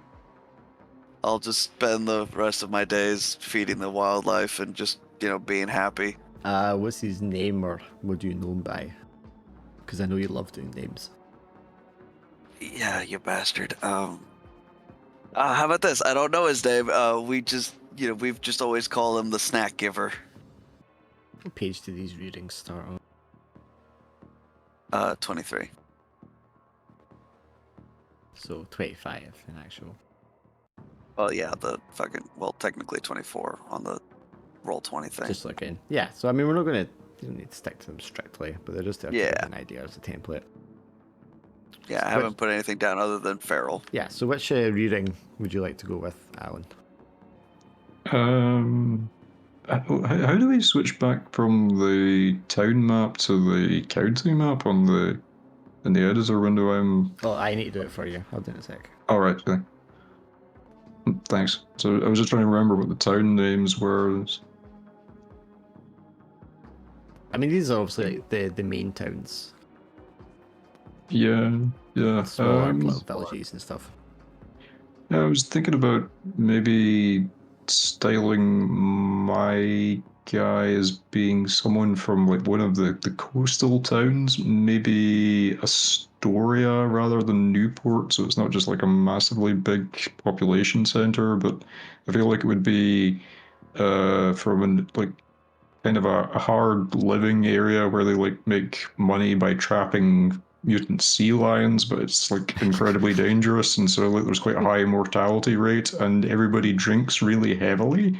So like one of the most important people coming into the community would be like an old mountain man trader that is actually accepted by the mutants in Pendleton who brew the best moonshine, but like my character kind of wants to be like him, but he's not been seen for a long time, so I don't know how to like find him again and actually get into that community. What do you know the guy like as his name? I was trying to think. I was gonna go with Jeremiah because I think the name of, if you can picture that one gif of Robert Redford with the mountain man beard where he's just nodding as the camera zooms into him, I think his name in that film was Jeremiah Johnson, so I'm picturing it being somebody like that. Amazing. Oddly fitting, yep. Okay, so also as part of a reading, you get to pick a primitive weapon which is tied into your background. And you can have up to 2 minor items that kind of like fit into your background as well. I'm not quite sure how they class minor items right enough. Let me look. I'll tell you what the weapons are in a second. Is it 38? Page 41 on the PDF. And it says primitive melee weapons. And primitive... Yeah, they're all melee weapons, I think. So you can pick one of them and then just fill the stats for it in on your character sheet. As one of your weapons. What page was it? Page 41 on the PDF. Alright. It's numbered as page 40, but it's actually page 41. Fair enough. So where do we put that in our weapons? Yes, just fill in his stats as one of your weapons. The M plus number there, the M is just going to be your muscle attribute when you pick it. So for the damage, you just put in the plus number. And damage is either L, which is lethal, or N, which is non-lethal. And non-lethal tends to be blunt instruments. I like how one of them's just rock. Carry a rock around with me. I made you laugh, but That's what I chose. Yeah. Because my character is a bit. She has spent so much time alone. She has a pet rock Okay. oh no. named Rocky, Obviously. Does it have googly eyes? This is important. and it has googly eyes glued on it. Yes. And Rocky is consumed by bloodlust and rage. Sometimes Rocky serves multiple purposes. Can I actually just got this dried blood on him? Bits of For hair. sure. And hair. Yeah, I'm just gonna go with a knife. I just want to shiv somebody. Wait, I forget. So we put for the attribute muscle or? Yeah, attribute is muscle, yeah, because it's a melee weapon. Okay. And when you roll it, it should just add your attribute value to the damage number. So what's going to happen when you attack with things as well is you'll roll to hit, and you need a certain number of successes to hit. But then when we calculate the damage, you're going to multiply your damage by the number of successes you rolled. I think one-shotting guys is the norm. Yeah. I'm just slightly confused because whenever I look at knife, it says primitive nimbleness / melee. So. Oh well, that'll be the nimbleness that we'll use then, I guess. Okay. Just double checking. I don't want to cheat. Yeah, because there's muscle melee and then there's nimbleness melee. Yeah. Yeah. You're right. Why that would say M plus 6 for those then, I don't know. Maybe they still use these muscle as the damage. Damage probably. Like the nimbleness melee is to hit, and then Yeah, muscle probably. damage. Yeah. I have to assume the sheet is going to work that out when you press the button. I hope so. Yeah, I'm not sure what it's classing as minor items. I think those are just like trinkets and such. Yeah, it's probably like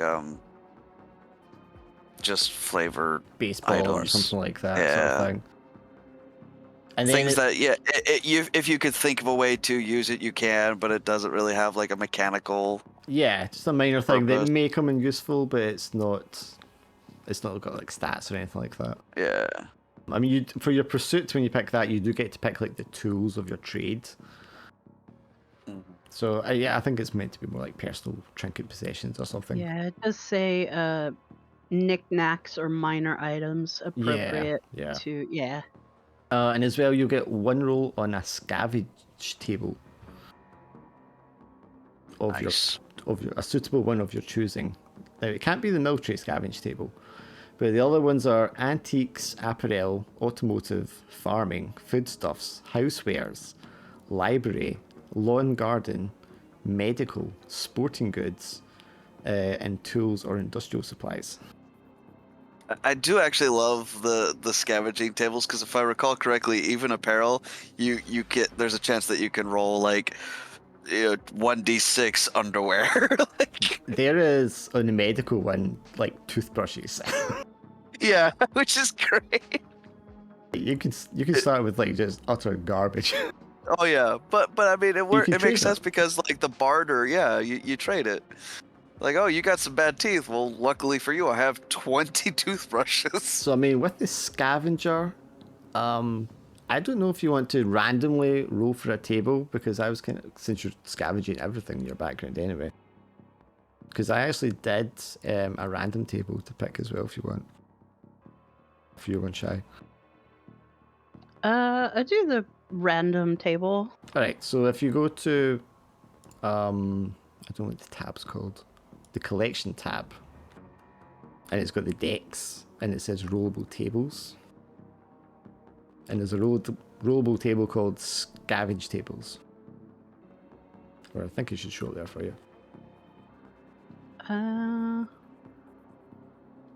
don't. No, right, hang on, I'll just hit it for you.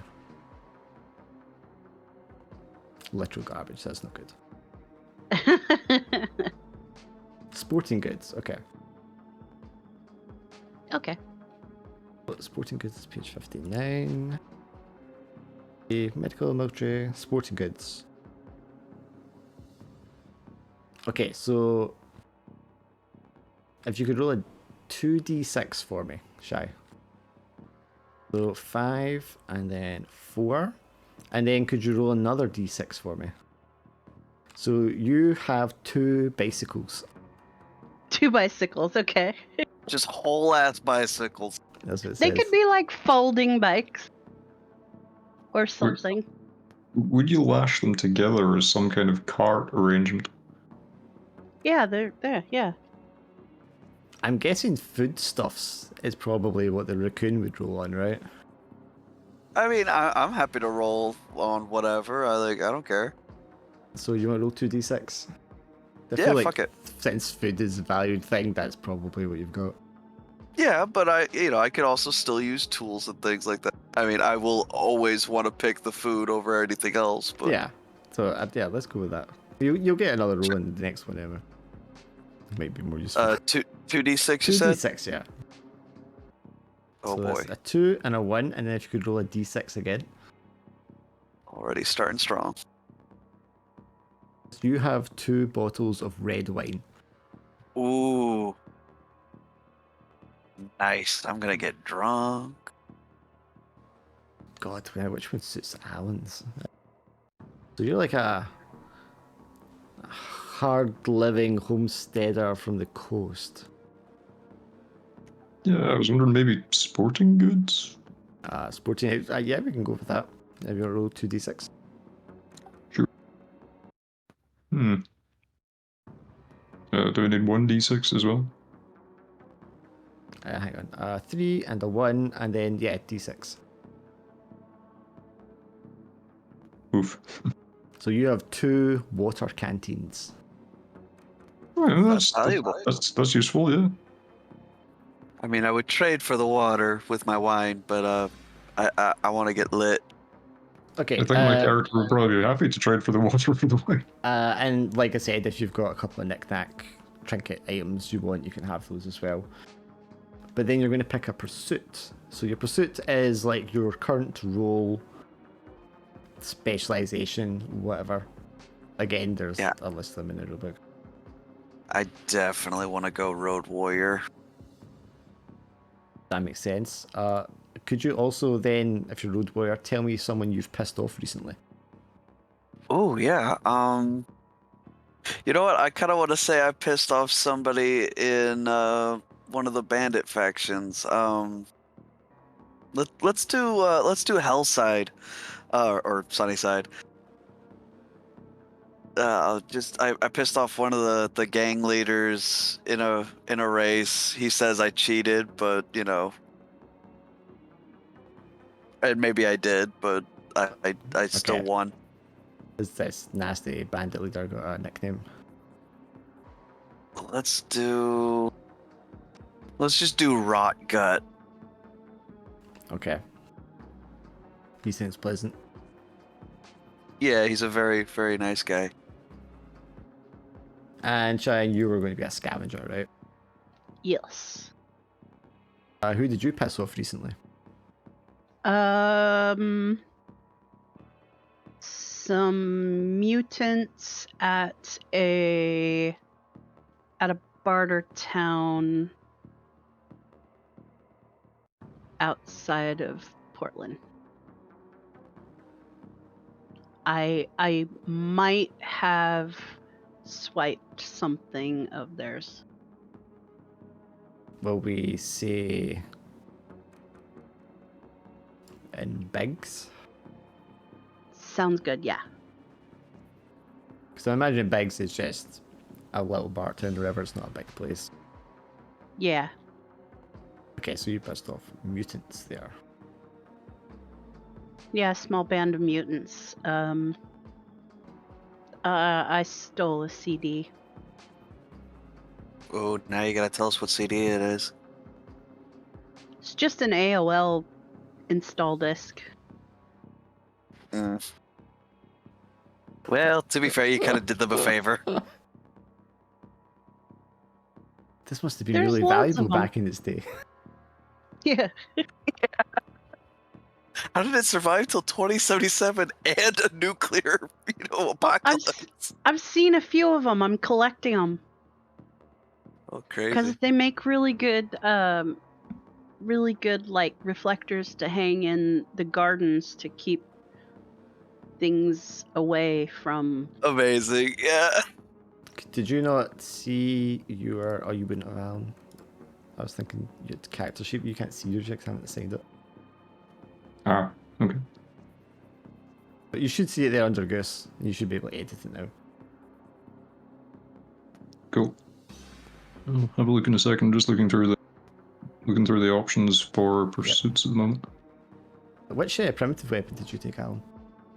Oh, I was going for the long spear. I thought Long that would spear. Okay.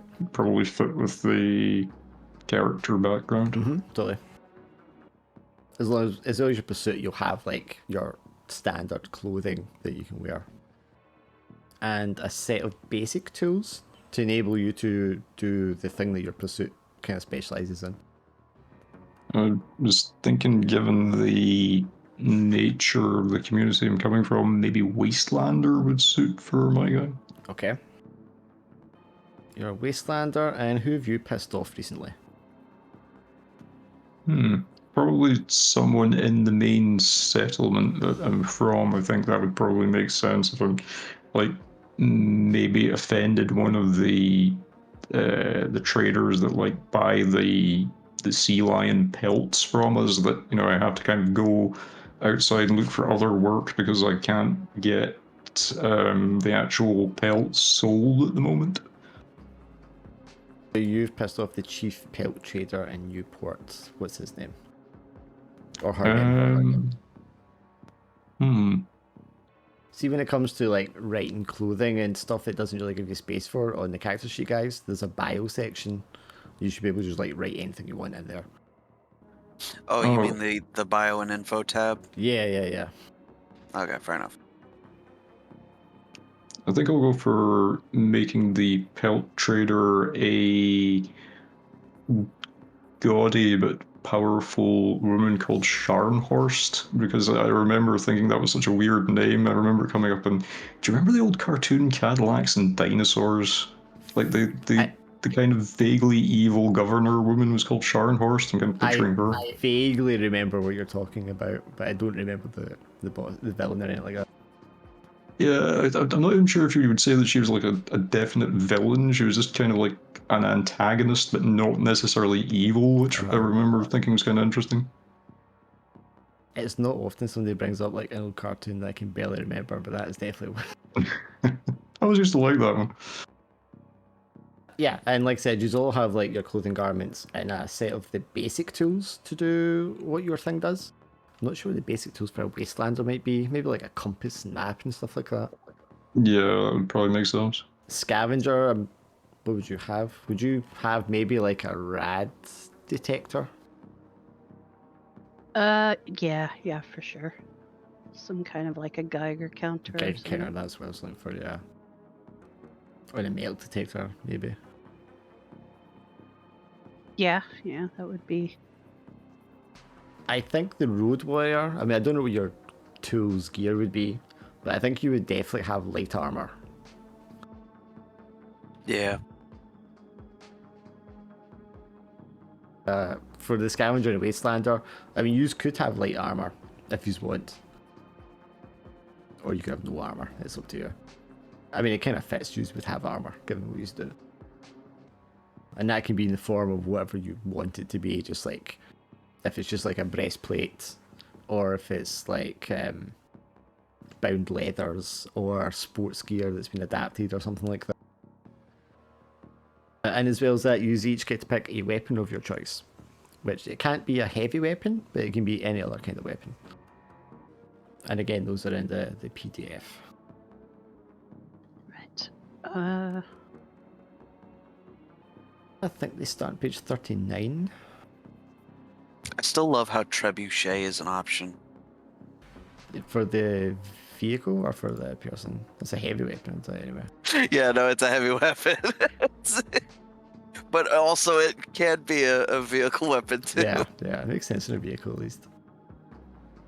Well, yeah, I mean, having one that you can wheel out to knock down walls to get into settlements if you're a raider makes sense of a sort.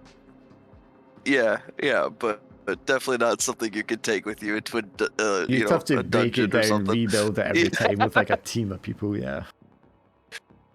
But yeah, it's hilarious that they included it.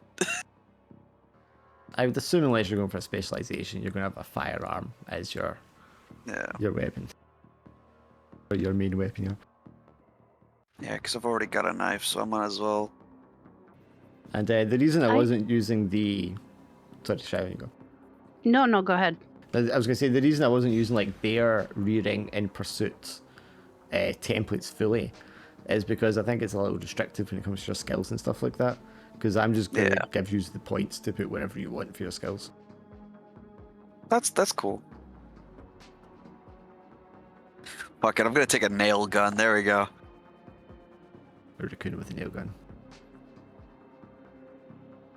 Trying to think of a good weapon for somebody who just scavenges crap. Now, I could give you the scrap built variant of a weapon if you wish. Yes, for sure. So again, I mean, you just pick that, and for scrap built, what's the variation?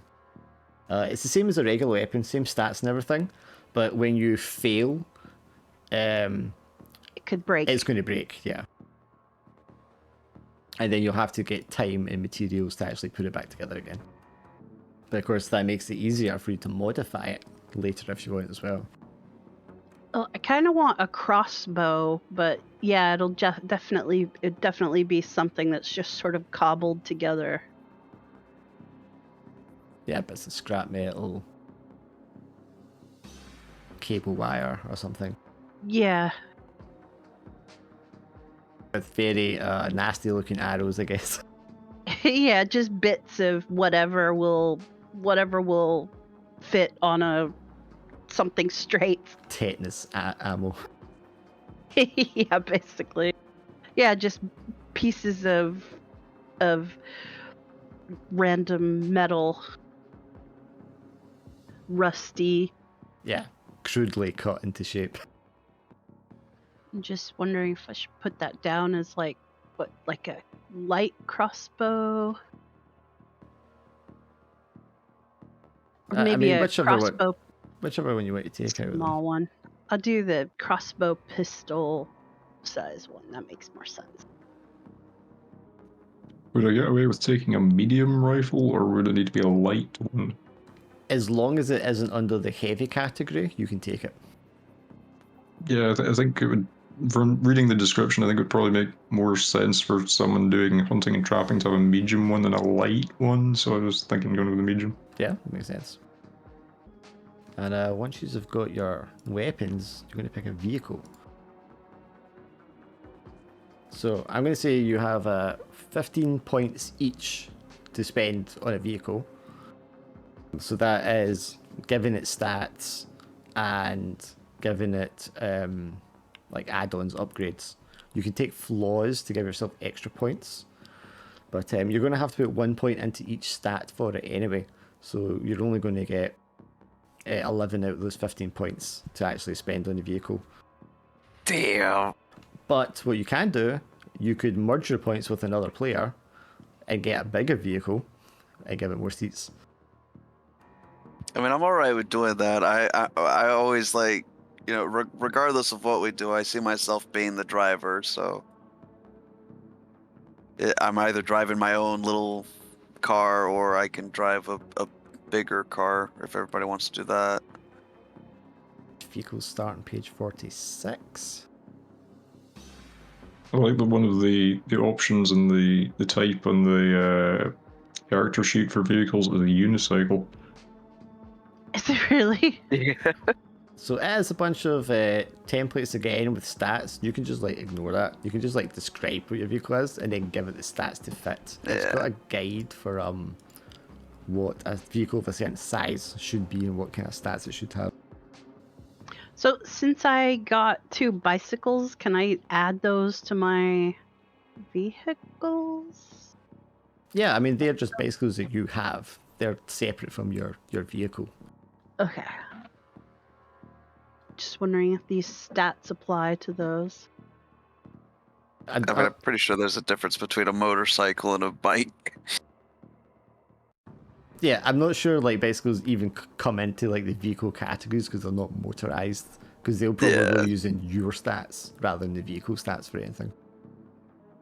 Well, they're listed here under miscellaneous vehicles. Oh well. But yeah, I mean they're Bicycle bicycles. and tractor. John Deere tractor. Yeah, if we're not gonna combine, I'll just make like a little dune buggy type of deal. Something small and zippy. That would be okay with combining if you wanted to go for like a combined thing. Sure, we can do that. If y'all don't care about driving or whatever. You're the driver. Yeah, I mean, if you want to combine these, if all three of you combine, that's 45 points. It's 4 points straight away into like putting that a 1 to each stat. build the war rig. You'll need to spend extra points getting extra seats, which I have an expansion thing here somewhere. And then beyond that, you can just like go for upgrades and bumping up the stats. I don't think a stat can be more than 4. Like any single stat. And the health gets calculated based on what this existing stats are. Yeah. Well, the SUV has passengers as driver plus 7, so we all fit in that.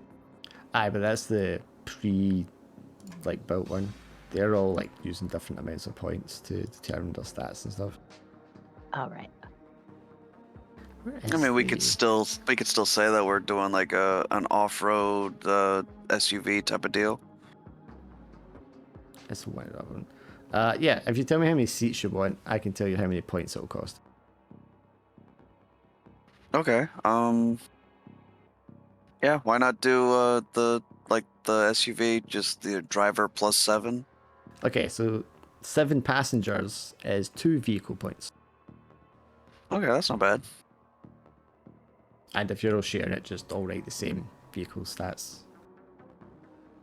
This is going to be this one shared thing. There's a couple of other customization upgrades here it lists that won't be on the main book as well. It's like a searchlight, pontoons, loudspeaker, winch and cable, snow capability. I don't know. I assume snow capability would be kind of important because of mountains, but I'm not sure how snowy post-apocalyptic Portland or Oregon might get. Well, altitude is going to create snow regardless of anything else anyway. So snow-capable vehicles can operate in snow, ice, and light bog with no penalties. They operate very poorly in other terrain, which reduces their nimbleness and speed there. Oh, never mind then. Nah. Yeah, Just I want just an off-road. We need off-road probably. Yeah, definitely off-road capabilities. I mean, you got a lot of points. You could probably pay a lot of shit onto it. Yeah. You done goof now. Well, no, because it's one vehicle. So if when it breaks down, you are fucked. You basically, yeah. And there should be like pivot mounts that you'll need to have for weapons as well. For sure. At least like 2. But I mean, the weapons are pretty cheap, really. Yeah. I'll let you figure that out for a bit. And you said we have how many total? Well, if you're all combined, that's 45, minus the 4 for the base stats. You have 1 in each stat. So in total, we have like 41. Yeah. And then 2 points for your seats. So it takes you to 39. Oh, whoops. I mean, you could comfortably max out the stats. and then add tons of shit. Yeah. Which, we might kind of do. Okay, so off-road capable only costs the 1. So I'll just go ahead and bump that down to 38. And the 2 pivot mounts both just cost 1 each, too. Damn, the armor is so cheap, too. No, you must be able to go up to 5 in a stat, because some of the requirements are like 5 in a stat. Well, it might take into account leveling up. But your vehicle's not going to level up, right? God dang, I keep accidentally clicking the damn thing. I mean, it might not, but it might just be like, this is where you start with your vehicle, and then, as the game progresses, then you can level it up or something like that. I don't know. You're the DM, you tell me. No, I think you can go up to 5 at the start. I don't think there's restrictions on that in the same way there is players, because it doesn't level the way you do. It doesn't get XP and shit, man. I don't know if you can hear me, but yeah. Well, in that case... Oh, there's a glim. There is a bit in the rules about attributes over 5. Yeah, for players, but it's not for vehicles. Oh yeah, for vehicles, yeah.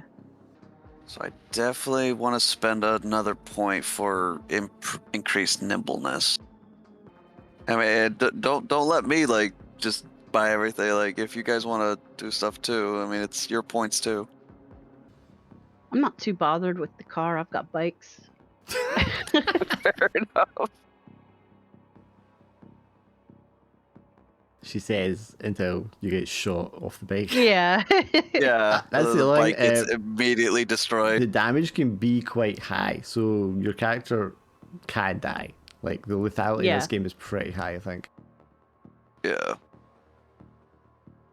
I'm just looking through the things to add to Oh yeah, there's a lot there. car. Ooh, roll cage. Damn, they're all cheap. Can we have a grenade launcher? A vehicle? Yeah, a grenade launcher. You can have a fucking trebuchet on the vehicle if you want. Yeah. Yeah, we could literally have a catapult. Like, it's fucking ridiculous. I mean, this is literally going to be like a Warwick thing. Oh yeah. Yeah. Basically. It's not subtle. Okay, so we have off-road capable, 2 pivot mounts, a roll cage, a bumped up nimbleness. I guess we could put the grenade launcher on one of the pivot mounts. There's a light or a heavy grenade launcher. Oh, but we'd have to bump up the muscle on the car if we want to do heavy. Which we can comfortably do. We got like fucking too many points. Yeah, let's bump up muscle.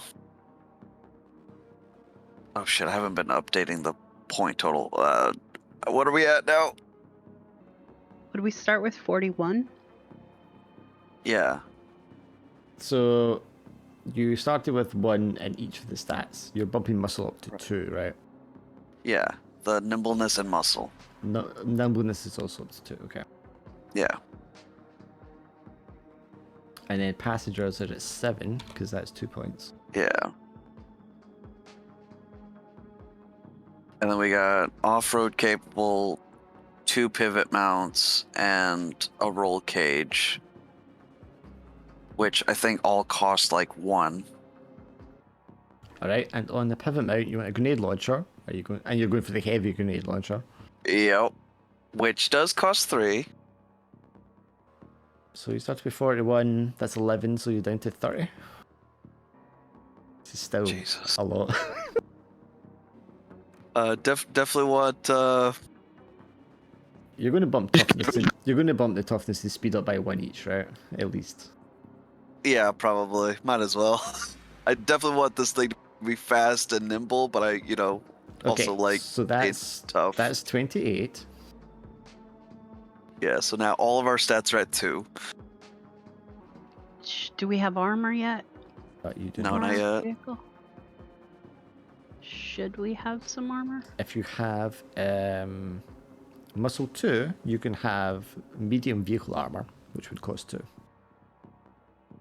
Can you hear me now?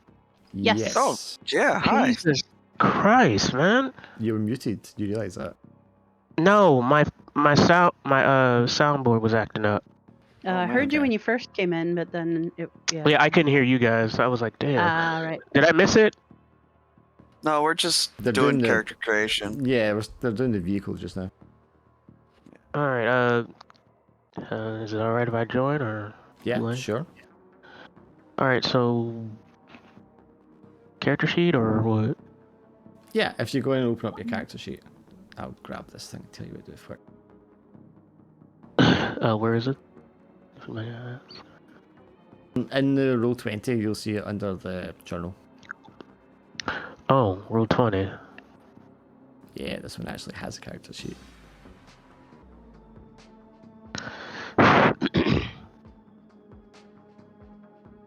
Have you figured out what time period or Yeah, time stamp? so it's going to be 100 years after the nuclear war, which is 2177 in Fallout lore.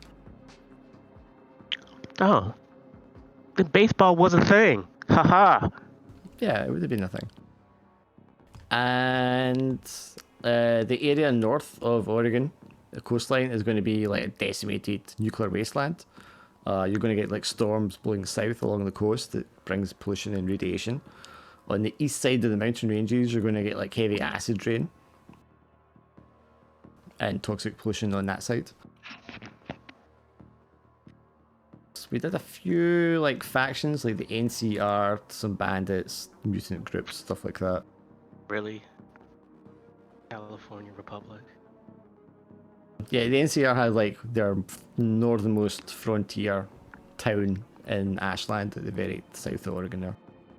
We did some rumors and stuff like that, and some dangers like mutant sea lions, giant rat scorpion, feral ghouls. Oh, so you guys did something with the zoo, the Portland Zoo. Or no? Yeah, so the rumor is in Portland, in the forest area, the animals from the zoo live there, and they're all like mutated penguins and stuff like that. You guys do the book mall? Yeah. Pyle's Books is an enclave of historians and archivists of knowledge. Nice. If you want to, we'll do your character, Glim, and then like me and you can add the faction and stuff like that. I mean, you already have your raiders, right? Yeah, we have some raiders, yeah.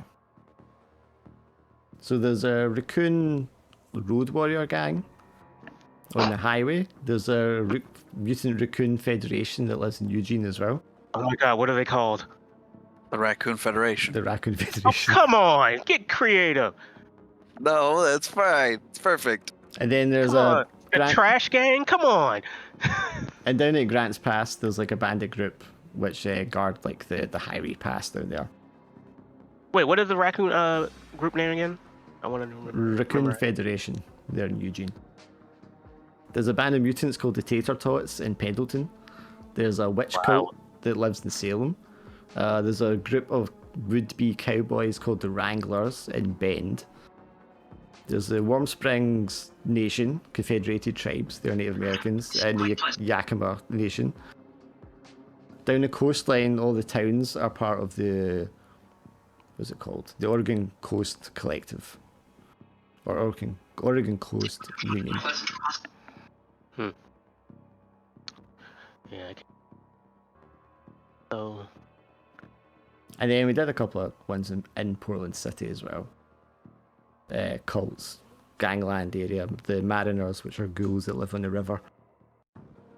But yeah, for your character, if you look at the PDF that's on the journal area at the bottom as well, it has like readings, which are your background, your upbringing. So it is like suggestion templates there. You can like pick one that kind of suits your guy and where he was brought up and where he came from. Type.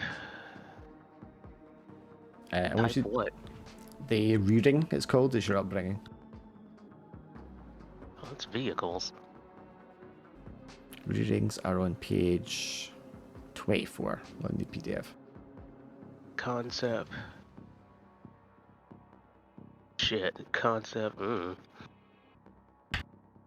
Pursuing money. He's a bounty hunter. Oh yeah, we also decided the group themselves were like escorts, guides for hire.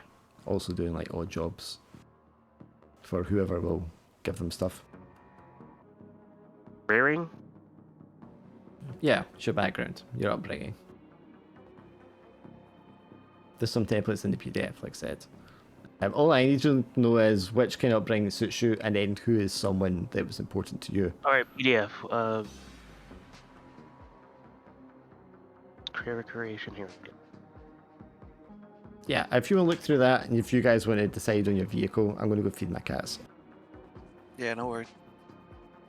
Goal. What is our vehicle's name? What kind of vehicle is it? An SUV that has guns and armor and Off-road SUV. capabilities. SUV. I mean, we can call it something turtle-ish. We've kind of combined our points to make one vehicle. So if you wanted to make your own, or you can add your points to ours. I'm not sure how much. Oh no, I like that. Yeah. I like that idea. The SUV with guns and all that. I mean, an SUVs right now. Wait, what year is the SUV? well, it's kind of lots of pieces and parts, I think. So it's going to be many years. The Beetle? I don't know. It kind of looks like a beetle. Okay. Tough crowd. My bad. Could have just said no. Oh, Beetle for the name. Yeah, just say no. That's not good. It's okay to say no. How about Bessie? Okay, why Betsy? Bessie. Why are you holding on to Betsy? Bessie. Bessie, why Bessie? I don't know. That's what Oh, people Because come call on. like old cows and stuff. Because she's a lovely lady. There Oh. we go. Okay, fine. The Gertrude. Here you go. Gertrude. Yeah. Car has to have a girl's name, right? Yeah. Maybe it was like the name of the previous owner before the apocalypse. Yeah. Gertrude. Yeah. Yes, guzzling Gertrude. The PD. Oh, there it is. It's my brain right now. Yeah, we just saw the name Gertrude on like the title or something that was in the visor or something, and yep, Yeah, that's her yeah. name. Totally. Right, Oh, Gertie. how are we doing on the vehicle? Gertrude. We've named it Guzzlin' Gertrude. So far, I've put the heavy grenade launcher on a pivot mount, a off-road capable. I also took the liberty of adding solid tires and wheel spikes. We still need another weapon for the second pivot mount, and I've also put the roll cage and medium armor on it. So solid tires and wheel spikes, is that another 2 points? Wait. Name a faction. Yeah, solid tires is 2 points, and then wheel spikes is also 2 points, so 4 points total for those two. Concept is who they are. And you said which armor did you take? Medium, so that's another 2 points, and 11 protection. Okay, so that's you guys down to a measly 22 points. Hang on, we're still doing weapons. Okay, Glenn, what'd you have for me? I'm scattered brain right now. Do you want to come back and I can do yours with you later? No. I don't mind going through your character and stuff. Yeah, we could put the vehicle on pause. Well, I mean, the vehicle, we've got so many points for the vehicle, we could just throw shit at it. Well, yeah. I'm just saying if you're tired and scatterbrained, we could do it when you feel more awake. Oh, I'm awake. I'm a blank. I'm blank right now, and I don't like that. I hate when happens. That's why I was thinking if you wanted Dark to sort of walk you through the character part like we did. Yeah, I mean, you can sit and do your character like later on or tomorrow or something if you want. No. Or let the inspiration hit you. Anytime, because like I'm not doing anything. Yeah. No. Well, what kind of character are you going to be? Like, what's your... Baseball goal. Yeah. Hold on. Because if you have an outline, then it's pretty easy to kind of slot those into the places that they need to go. Just look over. Yeah. When it comes to Comstat, what do you mean? I mean, ugh. Oh, that's just like your personality and stuff, isn't it? Just kind of. Your general idea of what you want a character to be like. Yeah, like I literally put down mutant raccoon driver. I put socially awkward loner wanderer. You know what? Yeah. Yeah, the concept is life-loving- just like the outline of your character. Boil it down to a few words. life-loving bounty hunter ghoul. There you go. Boom. Rearing. Okay. Where is he from? Oh shit. See. The kind of readings it has is like, you know, like nomads, wasteland, or no, not scavenger. What are they called? People who live in tribes and homesteads and stuff like that. Yeah, tribal. Tribal Just raiders. what kind of upbringing you had? Was it more civilized or was more uncivilized? Or were you a lab experiment? Stuff like that. Oh yeah, Yeah. there's feral. Somehow I like nomad. When you said Well, there you nomad. go. Nomads. Okay. Okay, so that's all done. His name is Almeida. His pursuit is money and happiness. What's someone important from his past when he was a nomad? Nobody. Well, there needs to be someone. Oh, it needs to be? Yeah. Oh, Babe Ruth. No, don't do that. Oh, where do you want me to put all that? See the bio tab of your character sheet? Okay, bios and info. Yeah, you can just write stuff like that in there. I'm writing it down anyway, but yeah. Yeah, click edit. Yeah, I got it. Thank you, thank you, thank you guys. So your important person was Babe Ruth? No. Not Babe Ruth. Important person. Why do I need an important person? Just someone else. It's just to give your character more things. So someone else important to you when you were growing up. I did have the story about he finding sports almanacs. Who will be the first person he sees on it? Theo P.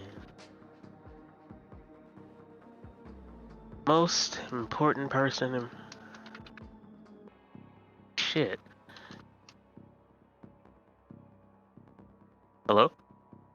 Yes. Yeah, I can hear you. I'm just eating a snowball. What are you eating? Snowball. Jackson. Guy he met named Barney McGuire. Barney. Yeah. Okay, why is Barney important? Follow your dreams. Was he a baseball player? Sorta. I just took two baseball players' names and put them together. Okay, so he's that is that the person that's inspired you to do the baseball? Sure. Okay. Actually, let me take that back. He talked about how great this game was, how great baseball was, and so when does he have to still be alive? He doesn't have to be alive now. Once he passed, I went to go set sail to find where he used to play. I found it. This is the place where I got that's another question. Where's the most irradiated place?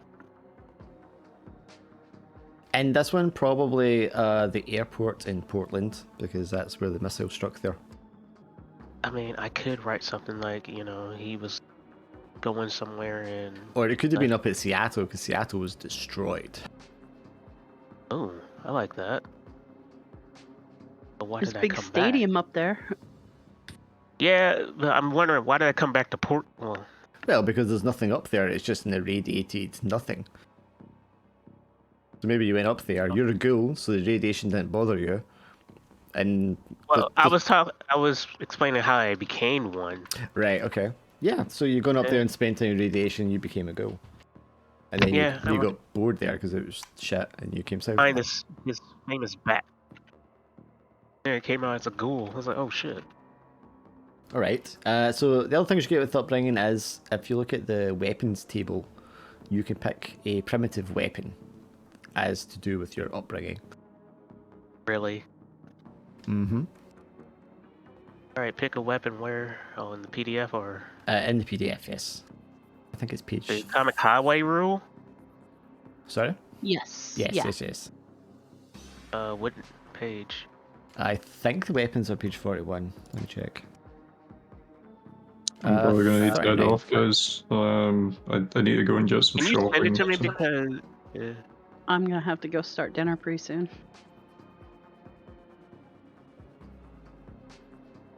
No worries. I'll put some stuff on the vehicle. Okay, and then so you guys are doing later vehicle. on.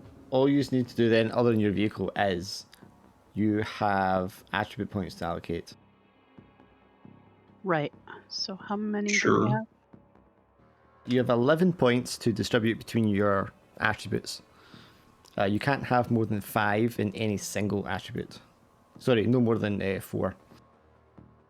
And then after that, you've got 20 points to put in skills, however you see fit. Nice. All right, so. Oh, bad. 11. But there's 11 in attributes and 20 in skills. And that's in addition to the 1 in each attribute that you have preset. Right, sorry, go on. So yeah, it would be a bludgeon blunt medium. Okay, so just fill that in on your character sheet. It's got like stats for your weapons. And then I guess sporting goods is probably the scavenge table we want you to roll on. Hmm? Because you get a roll on the scavenge table to suit your upbringing, to give you like extra junk. Let's see what page is the sporting's good on. Sporting. Yeah, I think I'm gonna have to head off. As I say, I'll catch you guys later. Cool, If you, catch you Okie around. dokie. Yeah. if you need me to do anything else, just give me a shout or whatever. That should be you if you've got your attributes and your skills allocated. Yeah, I'll still need to allocate the points, but I'll do that later on tonight. Sure, no bother. Cheers. Doodaloo. Catch you later. Yeah, so if that is your weapon, Glenn, once you fill that in, if you could roll 2d6 for me. We'll see what random junk you end up with. Well, okay, so put it in weapons or. What I'm stuck on is a melee weapon. I put bludgeon blunt medium. Mm-hmm. Or plus 4N. Where do I put the 4N? The +4 goes in the damage. And then the N is the next thing over. Yeah. Oh, okay, yeah, I see. Damage type. Yeah, N is just Non-lethal or non-lethal because it's blunt damage. And the attribute is probably muscle for a baseball bat because it's a Yeah, one. think so. So for the attributes, it was 11, including just all the ones that we get. Not including the wins. The wins are already done for you. So you Okay, have I was about 11 to say. further points to allocate. Okay, cool. That makes sense. I love it. Life-loving bounty hunter. Yeah. Okay, so I did it. Muscle melee 4. Now what? Cool. What about the attributes? So you have a 2d6 to roll for me, Glenn. And this is the random junk that you start with from your upbringing. I think obviously for yours it's going to be sporting goods will be what we're rolling on. So a 4 and a 4 is going to give you... Could you roll another one more d6 for me? You have 2 sets of hockey gear. But I mean, those are going to count as light armor, so you've got 2 sets of light armor basically. Oh, nice. I got 2 bottles of red wine. 2 sets of light armor. So where do I put that? Weapons, See, gear. probably in your bio thing again. I don't think it really gives you like a... Oh no, it has gear. Yeah, you could put in gear. Yeah. How many skill points do we get again? 20. Okay. And you have some pre-filled in already. Yeah. So don't include those? Yeah, Well- they're not included. Does it have to be hockey gear? Is that flavored, or is that what that is? That's what it is. It's hockey gear. So you might want to trade it, or you might want to keep it as light armor. That's up to you and depends how the game goes. Hockey. The fuck? Is there like a maximum you can't have in skills, or For skills, is 4. 4? Okay. I mean, I could just change this up as a sports master. I mean, maybe you just found the hockey gear and you don't know that it's not baseball gear. You know what? Yeah, because I do want to be blind. Because the guy I look up to, he just talked about how good this game was. Yeah. Barney. I'm just like, oh, this must be the way they, do what the diamonds for. Yeah, I mean, it's this big, heavy baseball bat that they use. Obviously, they're going to wear protective gear like this. Yeah. All right. Anything else? You can have 2 like minor trinkets, personal possessions, items of your choosing as well. And then after that, you're going to pick a pursuit. Old Big Chew bag. A baseball would maybe a fitting one as well. No, I'm gonna do something with that. Okay. But yes, catcher's glove. Oh yeah, that's a good one. You see what the first one was? It's Old Big Chew. You know what that is? Nope. Big Chew's bubble gum. Oh, okay. Just think about that. Yeah. Big League Chew. Yeah, that's what that is. Why are you saying me? Like, nobody outside the US plays fucking baseball. The Japanese do. Yeah, okay. motherfucker. Your East Japanese love Asian baseball. your East Asian colony. Yeah. Sure. I can't even imagine Big League Chew being over here. Do they even sell it in the States anymore? I think so. Sometimes. Yeah, there's Does it still look like chew? Like is it shredded? It's still shredded gum. Yeah. Wow. It's still dumb. Was that just invented as a substitute for tobacco? It was to get kids to chew tobacco, I think. Right. It was a smoked tobacco. It came in a packet like chewing tobacco used to, and it's shreds of bubble gum. And in the adverts, it showed somebody like sticking it in there between their cheek and gum like they do chew. Yeah. With So baseball players, like baseball players used Now, to. let that sit in though. Is that he found some Big League Chew in Seattle, irradiated Seattle. And then lost all his teeth shortly after. No, I didn't eat it. And it's several hundred years old. Yeah. So it's probably hard as a rock. Exactly. Okay. But so it literally looks like if you took like a whole bunch of sticks of gum and then just ran it through like a paper shredder. That's literally what Big League Chew it looks like. Yep. Yeah, the next thing's your pursuit. So you pick pursuit and then tell me someone you've pissed off recently. Money and Happiness. And Stuart Baxton is who I pissed off. Okay, who's Stuart Baxton then? Stuart Baxton is a kid that always wants me to kill people, and I was like, dude, for the most pettiest, stupid reasons. He wanted me to kill a guy because he bumped into him. I'm like, dude, I'm not gonna kill him for that. He's like, you're gonna do it now, and he kept throwing me money after money after money. I'm like, okay, fine, fuck it. Okay, I go up to the guy. I'm going, look, you're going to have to leave Portland, okay?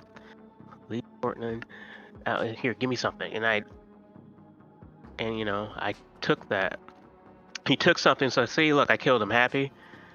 And he's like, good. But one day, the guy I was supposed to kill came back. And what it turns out, he was all happy at him because he's all like, hey man, thanks for helping me out with all that money, man. I'm sorry I bumped into you, blah blah blah. He's like, what? Yeah. And he knew he couldn't kill him then because it would mess up his bad reputation. How is that? Should I go even harder than that? No, that's good. I like that. So I take it Stuart Baxton is some sort of small time like warlord, gang leader type character. Then if he's got a bunch of money and he can hire to kill people. And he's loves reputation and ruptured. He's like, okay, I'm sorry. Okay, and your pursuit, like you said, you're going after money and stuff like that. You're like a bounty hunter. So you can describe your own like clothing garments that you own and possess. Obviously, you'll have like the basic tools of the trade you need to kind of fulfill. So I don't know what a bounty hunter would maybe have other than the weapons. Stuff for tracking people, maybe. Yeah, or restraints. Oh yes, restraints, good one. May I have another weapon? You'll get to pick another weapon. Yes, it can be any weapon except the weapons listed under heavy weapons. Okay, so here we go. You're gonna like this. Well, you said I was able to pick it next time. Yeah, you can pick it. There's a list there. Alright, where's grenades? They're definitely there under the thrown ones. Oh, here it is. Throwing weapons. Ballast, boomerangs, grenade, smoke, grenade, tar gas. For grenades, you'll need to roll a d6 to see how many you have. I even have a story for that if it works out. 2. Okay, 2.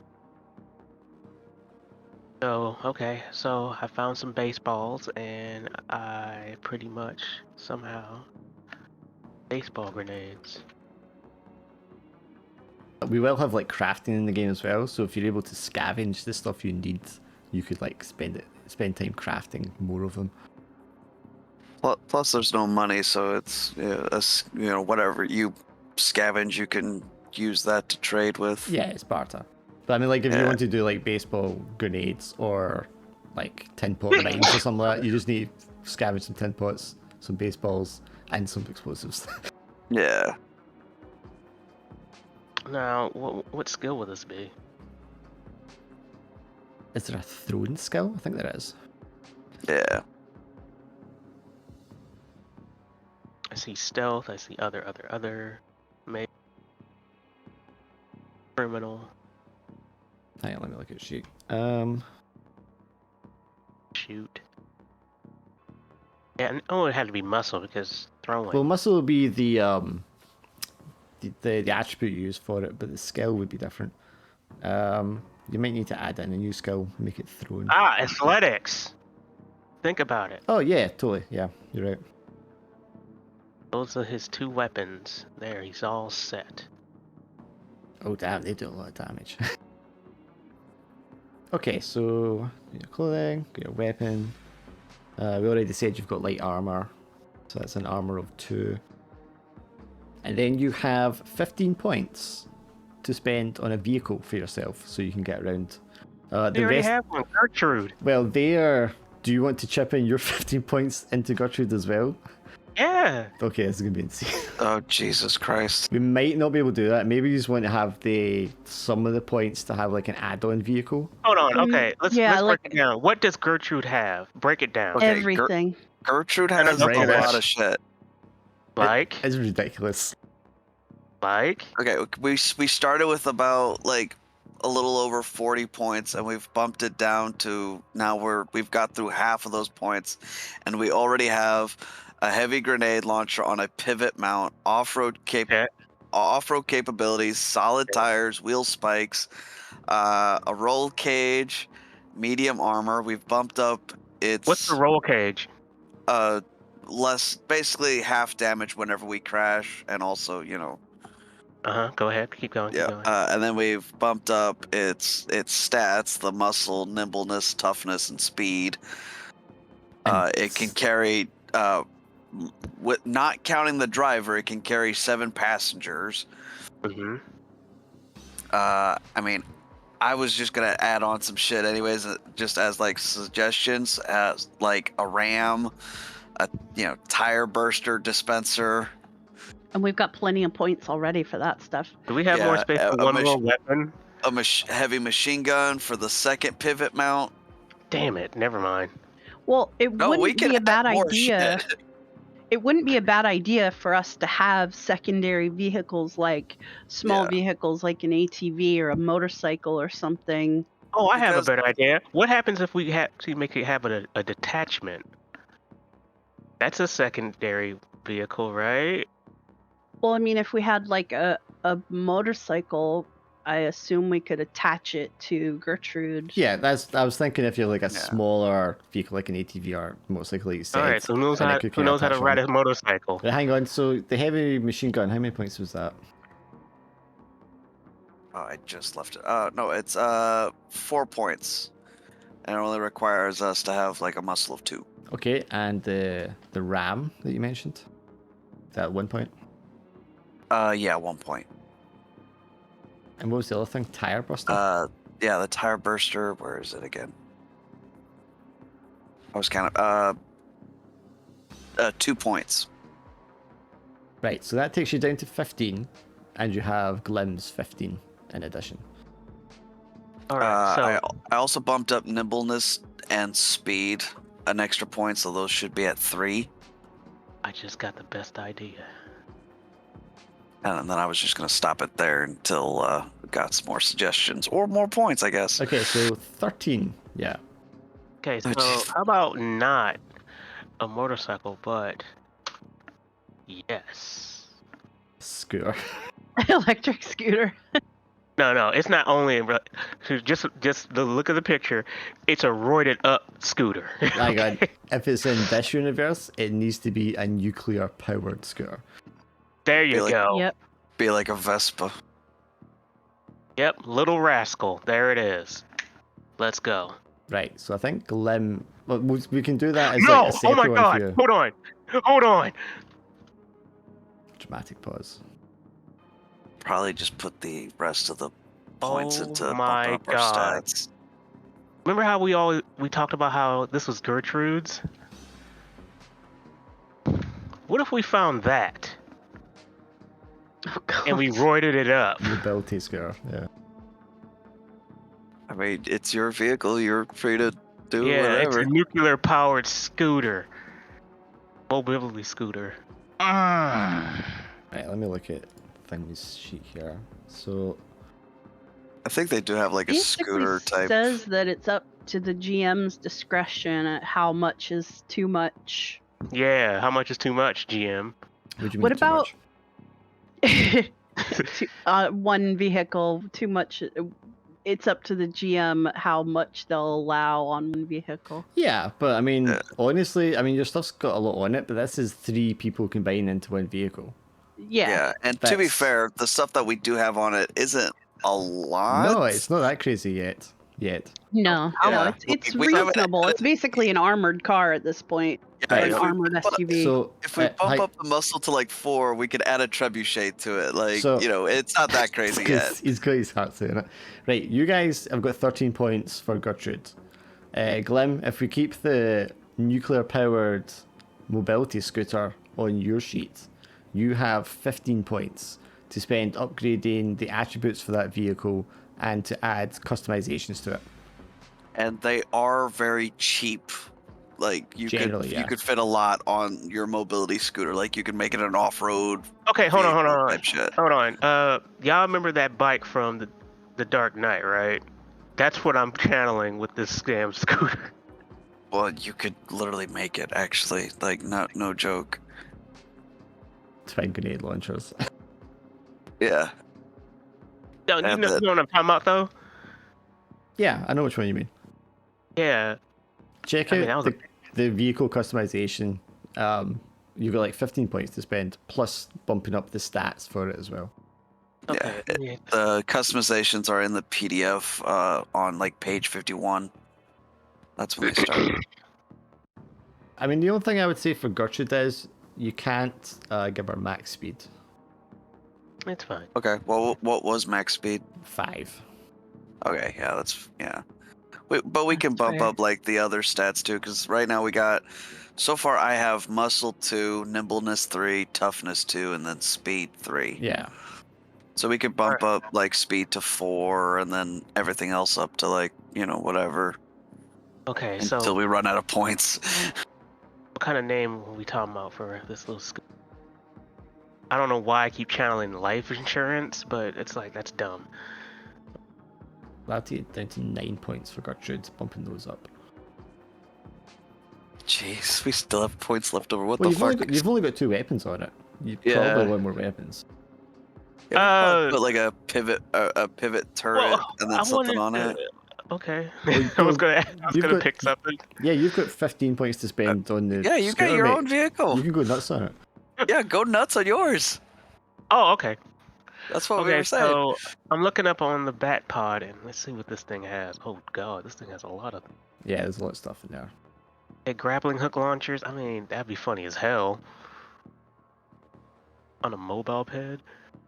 Ability to swirl. I want that. Is there grappling?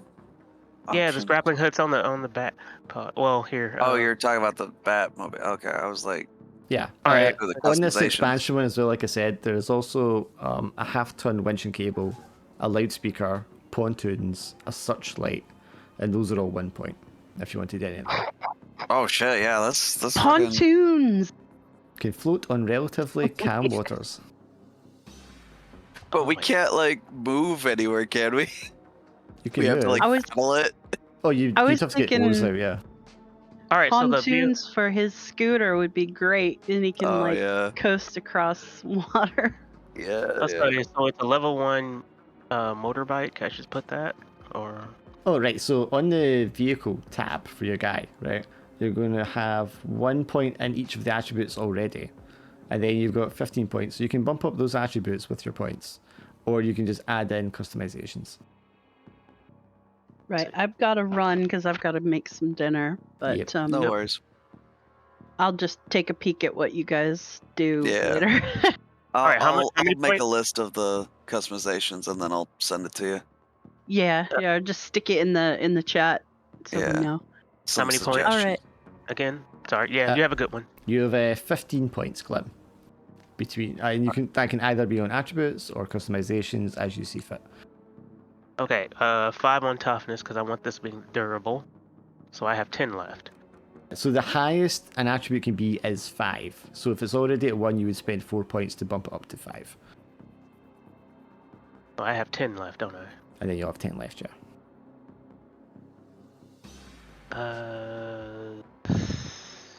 So Gertrude's at 5 for everything except for speed because we can't do max speed, right? Do you want her at max everything else? I mean, I thought that's what you said. I haven't done it yet. bump. No, do you want me to do Oh, that? okay. Okay, so that's going to put 2 here. Okay, so if Gertrude has 5 muscle, nimbleness, and toughness, a speed of 4, and she'll have 4 points left. Oh my god. Okay. 10 points left, and you said that I can muscle. Is that like what? That's like how strong your vehicle Yeah, is. I think for a vehicle, muscle probably come into it if you're ramming someone or something.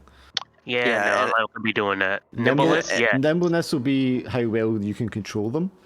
Toughness will be when it gets like shot at, and also contributes to how many HP it has. Okay, nimbleness is 3, and Yeah, muscle dictates like how big and how powerful your car is. It also dictates like the size and like weight of like some of the weapons you could throw on it. so if I'm doing the math right, I have 4 left, right? 15. I put 5 in toughness, 3 in nimbleness, and 4. Well, you'd be putting 4 into toughness because you already have 1 point in it. 4 in toughness. Okay.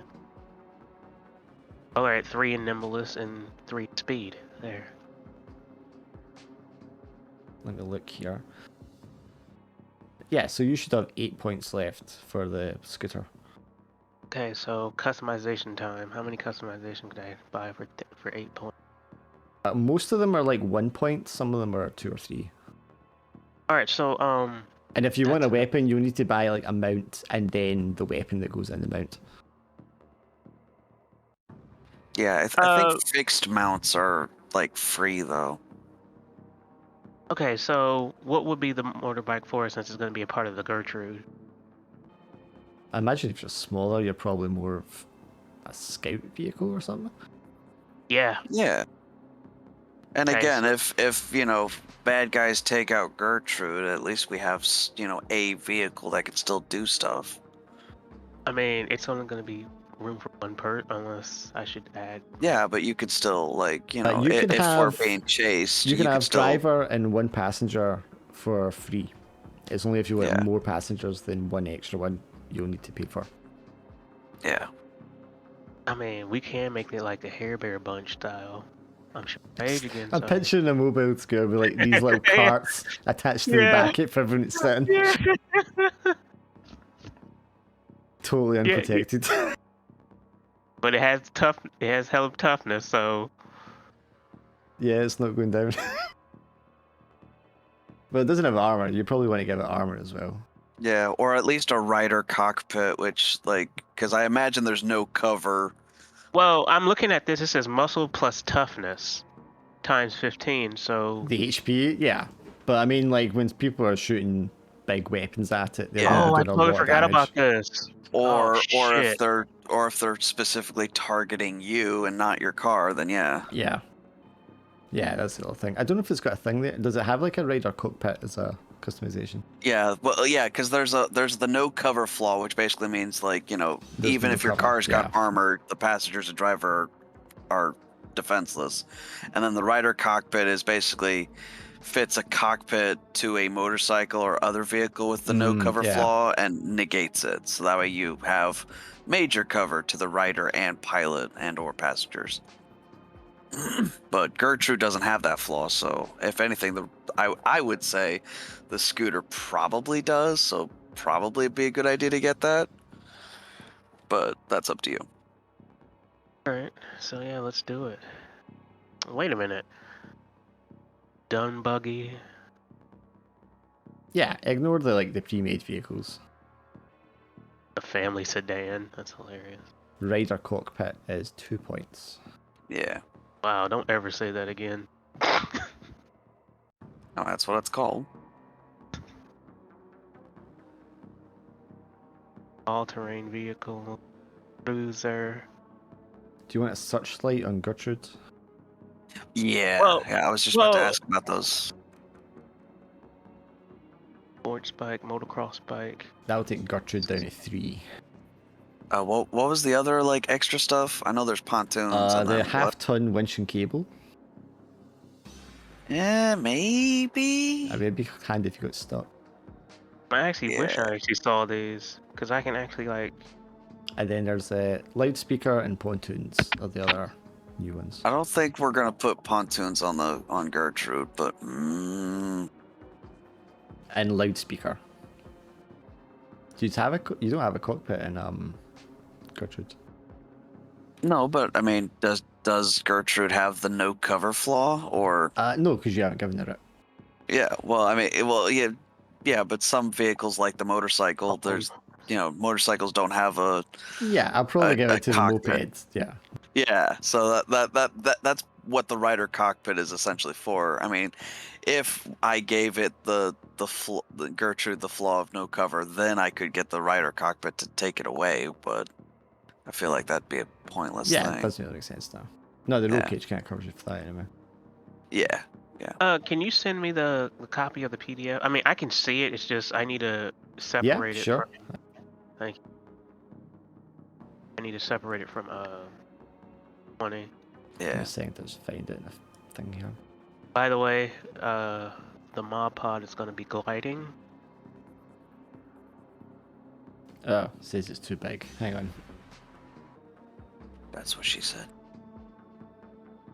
Stop. Speed off-world capability. And there's really not a whole lot of flaws to add to the vehicle other than no you don't cover need flaws. or. You've had tons of points. I know. I wasn't looking to seriously do it, but I was just like, there's really not a whole lot of options. Give all these customizations and then just like, fucking you slow down or something. Too big? No, I got it uploaded. I'm just trying to fucking get a link for it now. Glide, increase. Pivot shield. Pivot turret. No. I think we do want to do the half-ton winch because you never know. We might maybe that's a job that we end up getting that might require towing. Well, I mean, the winch is usually more for. It's not for towing. It's for like pulling yourself out of a ditch or something like that. It's on the. It's that thing. Okay, I Well, was. you can put it on the back for pulling other vehicles, but it's not really for towing. It's for it's motorized, so you can like pull things in. 8-7. Yeah, in that case, yeah, we'll throw that on there. Passenger cage. I mean, you can also lower some of her stats, Gertrude's, to give yourself more points for other stuff. Nah. Because I mean, she does have a lot of stats. Yeah, but she also has a lot of customizations. There's I don't think there's really a need. I think at this point we're just like, because we've got two pretty beefy weapons. HMG and a heavy grenade launcher. Yeah, there's nothing subtle about it. Plus a ram on the front, and then like, fucking drop tire bursters out the back, wheel spikes. Our own tires can't be punctured. God help whoever we unleash Gertrude on. It's like, oh god, what's the vehicle called from Land of the Dead? That big armored fucking. Oh, they never gave it a name. Yeah. No, they did. It had a name in it. Because I can't remember what they fucking called it. Fuck, that's gonna annoy me. I don't know. I don't think I've ever played that one. I mentioned that one. No, it's a movie. Land of the Dead. Oh, is it? Yeah, it's zombies. I'll have to look it up then. Romero's fourth one in that series. No, it's not fourth. It's like fifth or sixth. Oh. I might have seen a clip of it, but I don't know. Oh, you should watch Land of the Dead. You like it.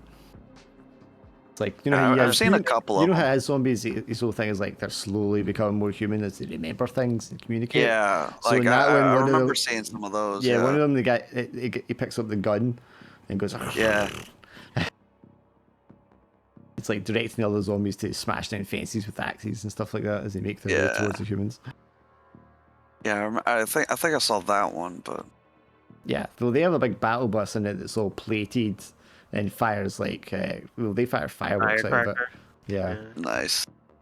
And that part was hilarious because when they figured it out, like, those don't work anymore. I'm like, yep. And they've got a big HMG on that as well. That movie actually made my head hurt though. Guys, these are walking zombies. You can take them. Yeah, there's a lot of them though. I know they're only dangerous when there's a lot.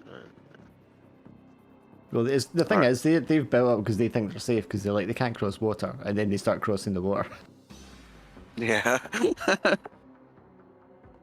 All right, so Guzzling Gertrude so far has 5 muscle, 5 nimbleness and toughness, 4 speed, 7 passengers, 11 armor from the medium armor. 7 passengers? Yeah, it can take up to 7 passengers. Off-road capability, roll cage, solid tires, wheel spikes, medium armor, a ram, a tire buster, a searchlight, a winch cable, 2 mounts, which has a heavy grenade launcher and a heavy machine gun. And she has 2 points left. Oh my god. Alright, so check out mine. What my customizations are. I just want to put down a 2-point cool paint glide, job. Off-road capable, a passenger cage, a sidecar. Do you want the cockpit though? Because I am going to give her the floor, because she's obviously open-topped. So you'll have an extra point to spend. But you won't have. There's nothing like protecting the driver because it's obviously just a mobility scooter. There's no wall on it. Yeah, that is a target thing that you can do. Is I had this funny ass idea because I was looking at stuff and it said personal. It's something about a personal shield. There it is, the pivot shield. Yeah. I mean, that can kind of in a single direction to a gunner using. So keep this in mind. I have a bat and a shield on, and while riding the bike. Okay, see, that's crazy. Okay, so you're gonna have the no cover flaw, but that gives you an extra 2 points for cover. Add more where? I put it in the vehicle flaws there. Well, pivot shield is meant for like. It's a shield that you add to a pivot mounted weapon. Yeah, he's not added that yet. Oh, He's still okay. got points. Oh, I didn't want to add a weapon because this is a scout thing. So Right. Okay. Well, then you don't need the pivot shield. You're gonna want. protect myself. Or wait, does it specify? It says provides major cover in a single direction to a gunner using an exterior pivot mounted weapon. Right. So he needs the pivot mount and the pivot shield. Yeah. You don't need the weapon, but you need to take the pivot mount, which is only 1 point, right? Yeah, they're both 1 point. Yeah. So you just with the shield, you take a pivot mount, and then So, that means you yeah, can swing it around to protect. You're just to face where you're getting shot from to protect yourself. Yeah. So you just have to Yeah, that works. aim it, I guess. But if people come from multiple directions, that'll. Oh, I know how to get out of that. Well, I mean, Fair enough. hopefully if that happens, you're on Gertrude. Yeah, exactly. Yeah. Let's just hope and pray that Dark is a merciful, benevolent god and doesn't immediately take out Gertrude. Well, actually, I mean, you should know this because you ran this game, but every session you roll a dice for everybody's vehicles. Yeah. And if it rolls a 1, then that vehicle breaks down at some point. Yeah, runs out of gas. Okay, so how many do I? I barely remember it though, but yeah, 4, I do remember some stuff like that. Said I had 2+. And so that was 11, which would leave you 4, and then you get another 2, so you have 6 points. No, wait, am I doing that right? Hang on. No, you have 4 points left, sorry. Seal of the sort you might find ship, given a. Is glide if it goes like off a cliff? It can glide, yeah. Yeah. Yeah, basically. We're not gonna make it. We'll make it. He hits the button and the glide wings just like stick out. Yeah. It's sort of like the emergency parachute, except you have a little bit more control over your flight. Controlled falling. Oh wait. Basically. Speaking of which, What's that? it heals a damaged passenger suffered in a crash. Yeah, I want this. Roll cage. Yeah, that's probably a good idea for that one. Fucking roll cage on a mobility scooter. I mean, Yeah. if he's going off a cliff and he's gliding, you probably would. It's so fucking goofy to just imagine. I love it. I mean, I can't imagine what Prom's vehicle's going to look like. Oh god, he's probably Wait, what? some goofy shit. Oh, from Either he's gonna go like super goofy, or he's gonna go like, I want a monster truck. Well, if he's a super mutant, I'm going to encourage him to get like a go-kart. Okay, so solid tires because y'all like to puncture shit. I do, admittedly. Guess what? Vehicle armor light. See? I do have armor. Blah, blah, blah, blah. Yeah, but if they target the driver. Okay, how much does the light armor give you in protection? 1. 8. Yeah. So I have to do some good driving. That's all. So that was 1 for your armor, yeah. Okay, so tires 3, so you have 1 point left, am I right? Well, no, I didn't pick it, so I was just looking at it. Ah, yeah, sure. Vehicle armor light. Gertrude, did you spend your last, whatever it was? Can I get more flaws and then Yeah, you can take more flaws. all the flaws? Goddammit. Gertrude, 2 points. What are you thinking? I really don't know. I think we got everything. Cover. That's a smart one. I mean, if we really want to spend the points, I guess we could get the loudspeaker. And no cover falls under the mod pod being fully naked. Yes, because it's open. Yes, that's why it's going to have no cover anyway. Yeah, like the vehicle armor protects the vehicle, so like the engine and the things like that aren't going to be destroyed. But because it's open topped, they can just go, well, I'm going to shoot the driver and you take the damage then. You can overcome it by taking the cockpit. Yeah. which will give you like a shell around your driver if you wanted. Or Oh, just that's what not. that is? The rider Yeah. cockpit? Yeah. That's what I've been saying, dude. Oh! You're right. Yeah. Cockpit. You could. Oh no, he's a motorcycle for a sidecar. Okay, so there it is. Those are all the things I picked. I have one sidecar, one passenger car, one rider cockpit, pivot mount, and pivot shield. Okay, so you're not going for any armor on it, no. Man, I can get rid of the pivot mount and shield and just put armor. You could, yeah. The pivot shield will help protect. Well, I suppose you got the cockpit now, so that shouldn't matter too much, yeah. Yeah, that's basically actually just true. protects the gunner. That's what it's for. Yeah, okay, so Well, can I get rid of mean, those. if he doesn't have a gun, it's protecting the driver. He's just moving it around as a movable shield, right? Yeah. But if he's got armor, or the Other cockpit vehicles rather, are no doesn't it? negating that. Okay. So if I take the pivot mount and shield, that brings me back to 2, doesn't it? Oh, Yes. 3. Okay, so let's see what 2. So you don't have a smoke Oh my dispenser god, on that's Gertrude. hilarious. There's vehicle armor medium that's cost 2.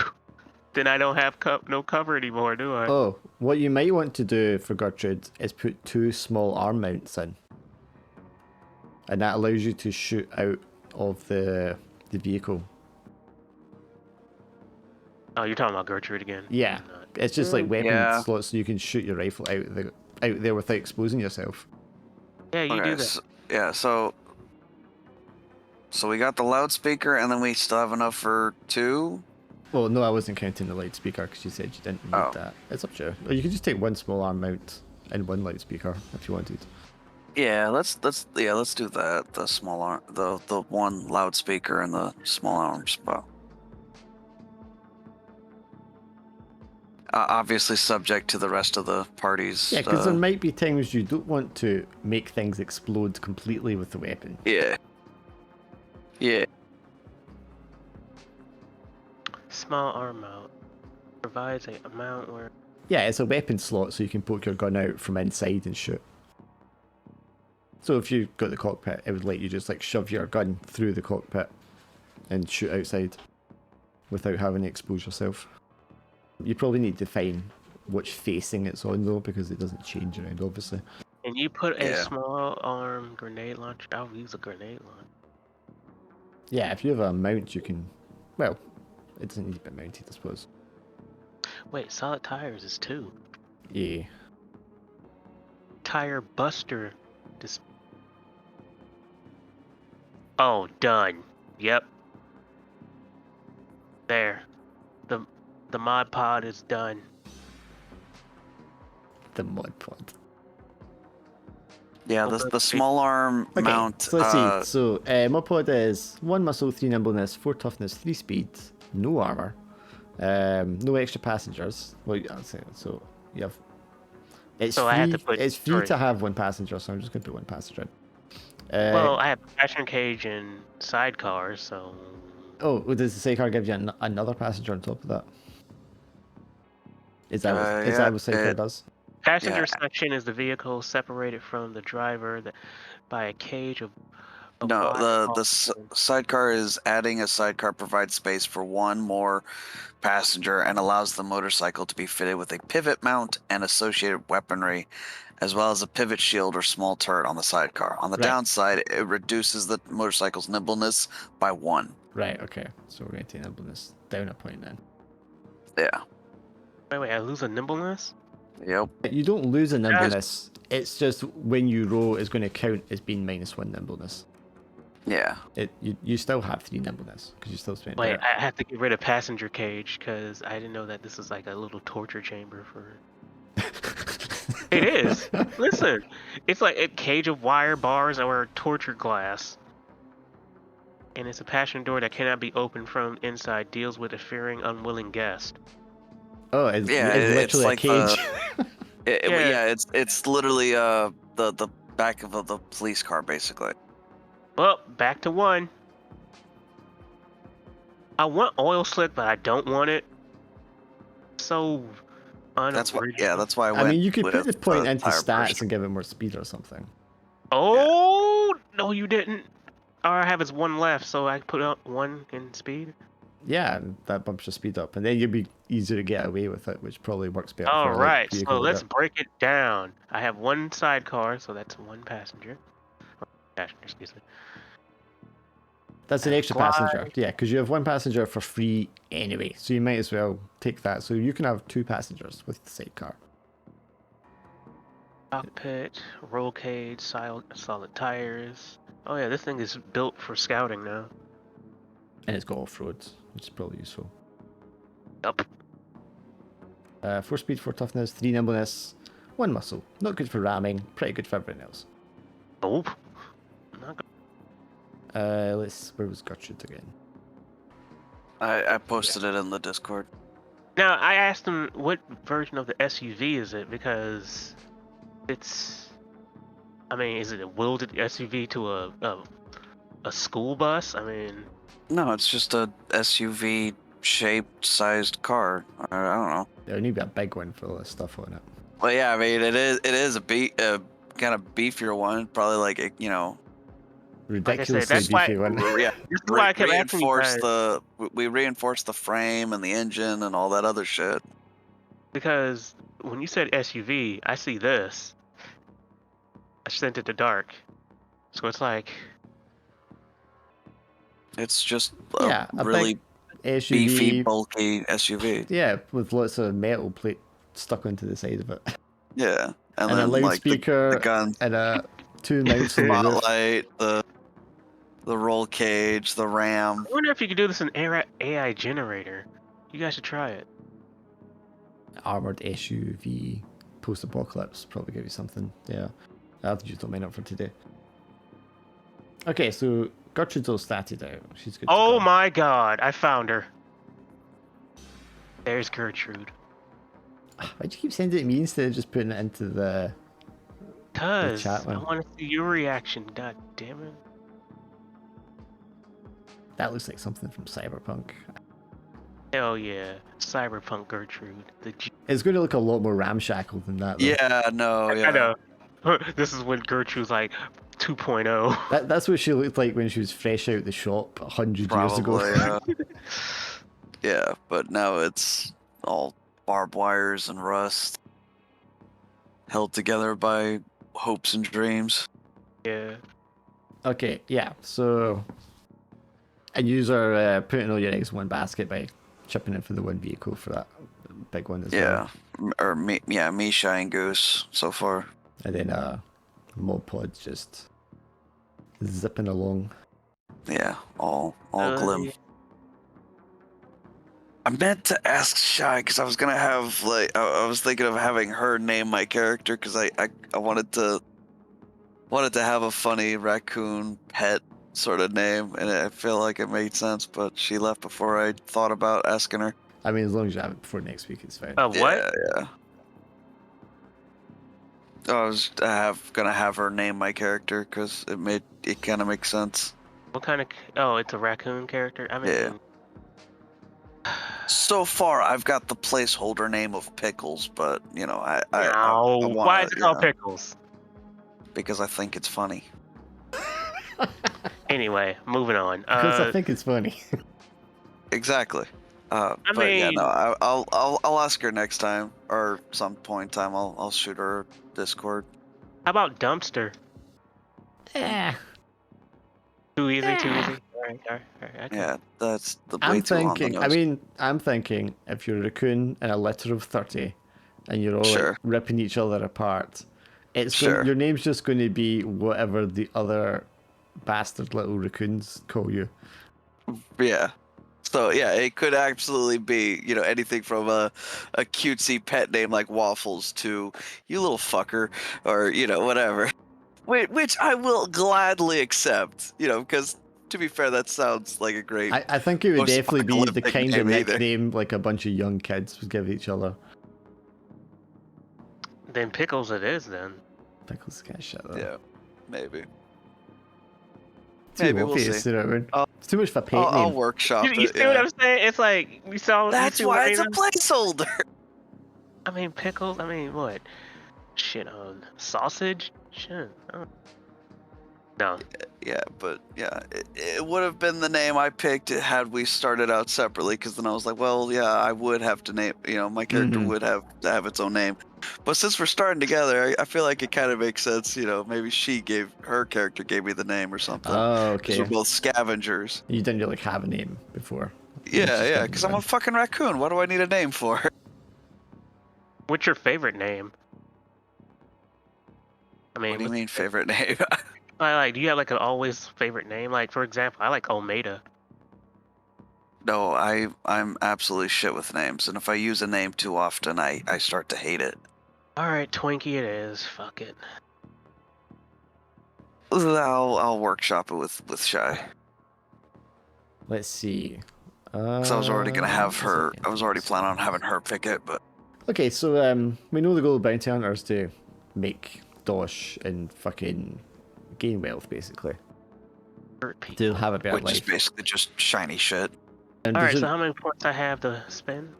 Oh yeah, you've got 11 points for your attributes. Now your attributes for your guy will have 1 point each already, so you have 11 additional attributes to put in, and they can't be any higher than 5.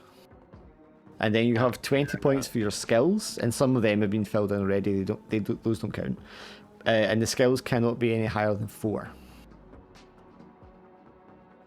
Oh fuck! I forgot my armor. Alright, hang on. Light armor is 2 armor. 2, yeah, that's right. Okay. It's total. I'm gonna write that in the chats just so that they also remember. I put 4 in muscles, so that means I have 5, right? Nope. No, you've got 11 points in total for attributes. So if you spent 4, you have 7. Math. Oh, right, yeah. Now I know what you mean. Understanding. What, comprehension? What's that? Art? Yeah, I was just writing this in Discord so that Alan and Shai can see it. I have 11 points in attributes. So my muscle's up to 7, or it's maximum of 5? Maximum of 5. Okay, so that means it's 5. I have 11, so I spent 4 on muscle. Yep. 5. Understanding, what's that about? Like comprehending? What? Yes. Comprehending is exactly what it is. 7, I'm gonna put 2 in there, so... There's a bunch of handouts there under the characters. One of them says attributes, and it kind of like gives a little line explaining what they are. Oh, right. So I have master and muscle. But yeah, I put 3 in understanding. Cool. No, wait, no I didn't. Did you calculate Gertrude's health as well, Swindle? I haven't yet. I just now calculated my health. So. Sure. So Gertrude's health is the muscle and toughness times 15. Yeah. 150 HP, I guess. So I'm gonna put 3 in toughness. Is that fine? Yeah, anything up to 5, mate. That's the 4, right? Because you said we all have 1 point. Your attributes can be rating 5 at the maximum. Okay, so that's 4. It's been a much longer session than I thought it'd be. Yeah, if it's muscle plus toughness times 15, that would be 80, I think. Because it's muscle 5, toughness 5, so that's 10. Times 15 is 150. Wait, what the fuck? What? 15, My calculator. What did I type? 15 times 10. Why did you need a calculator?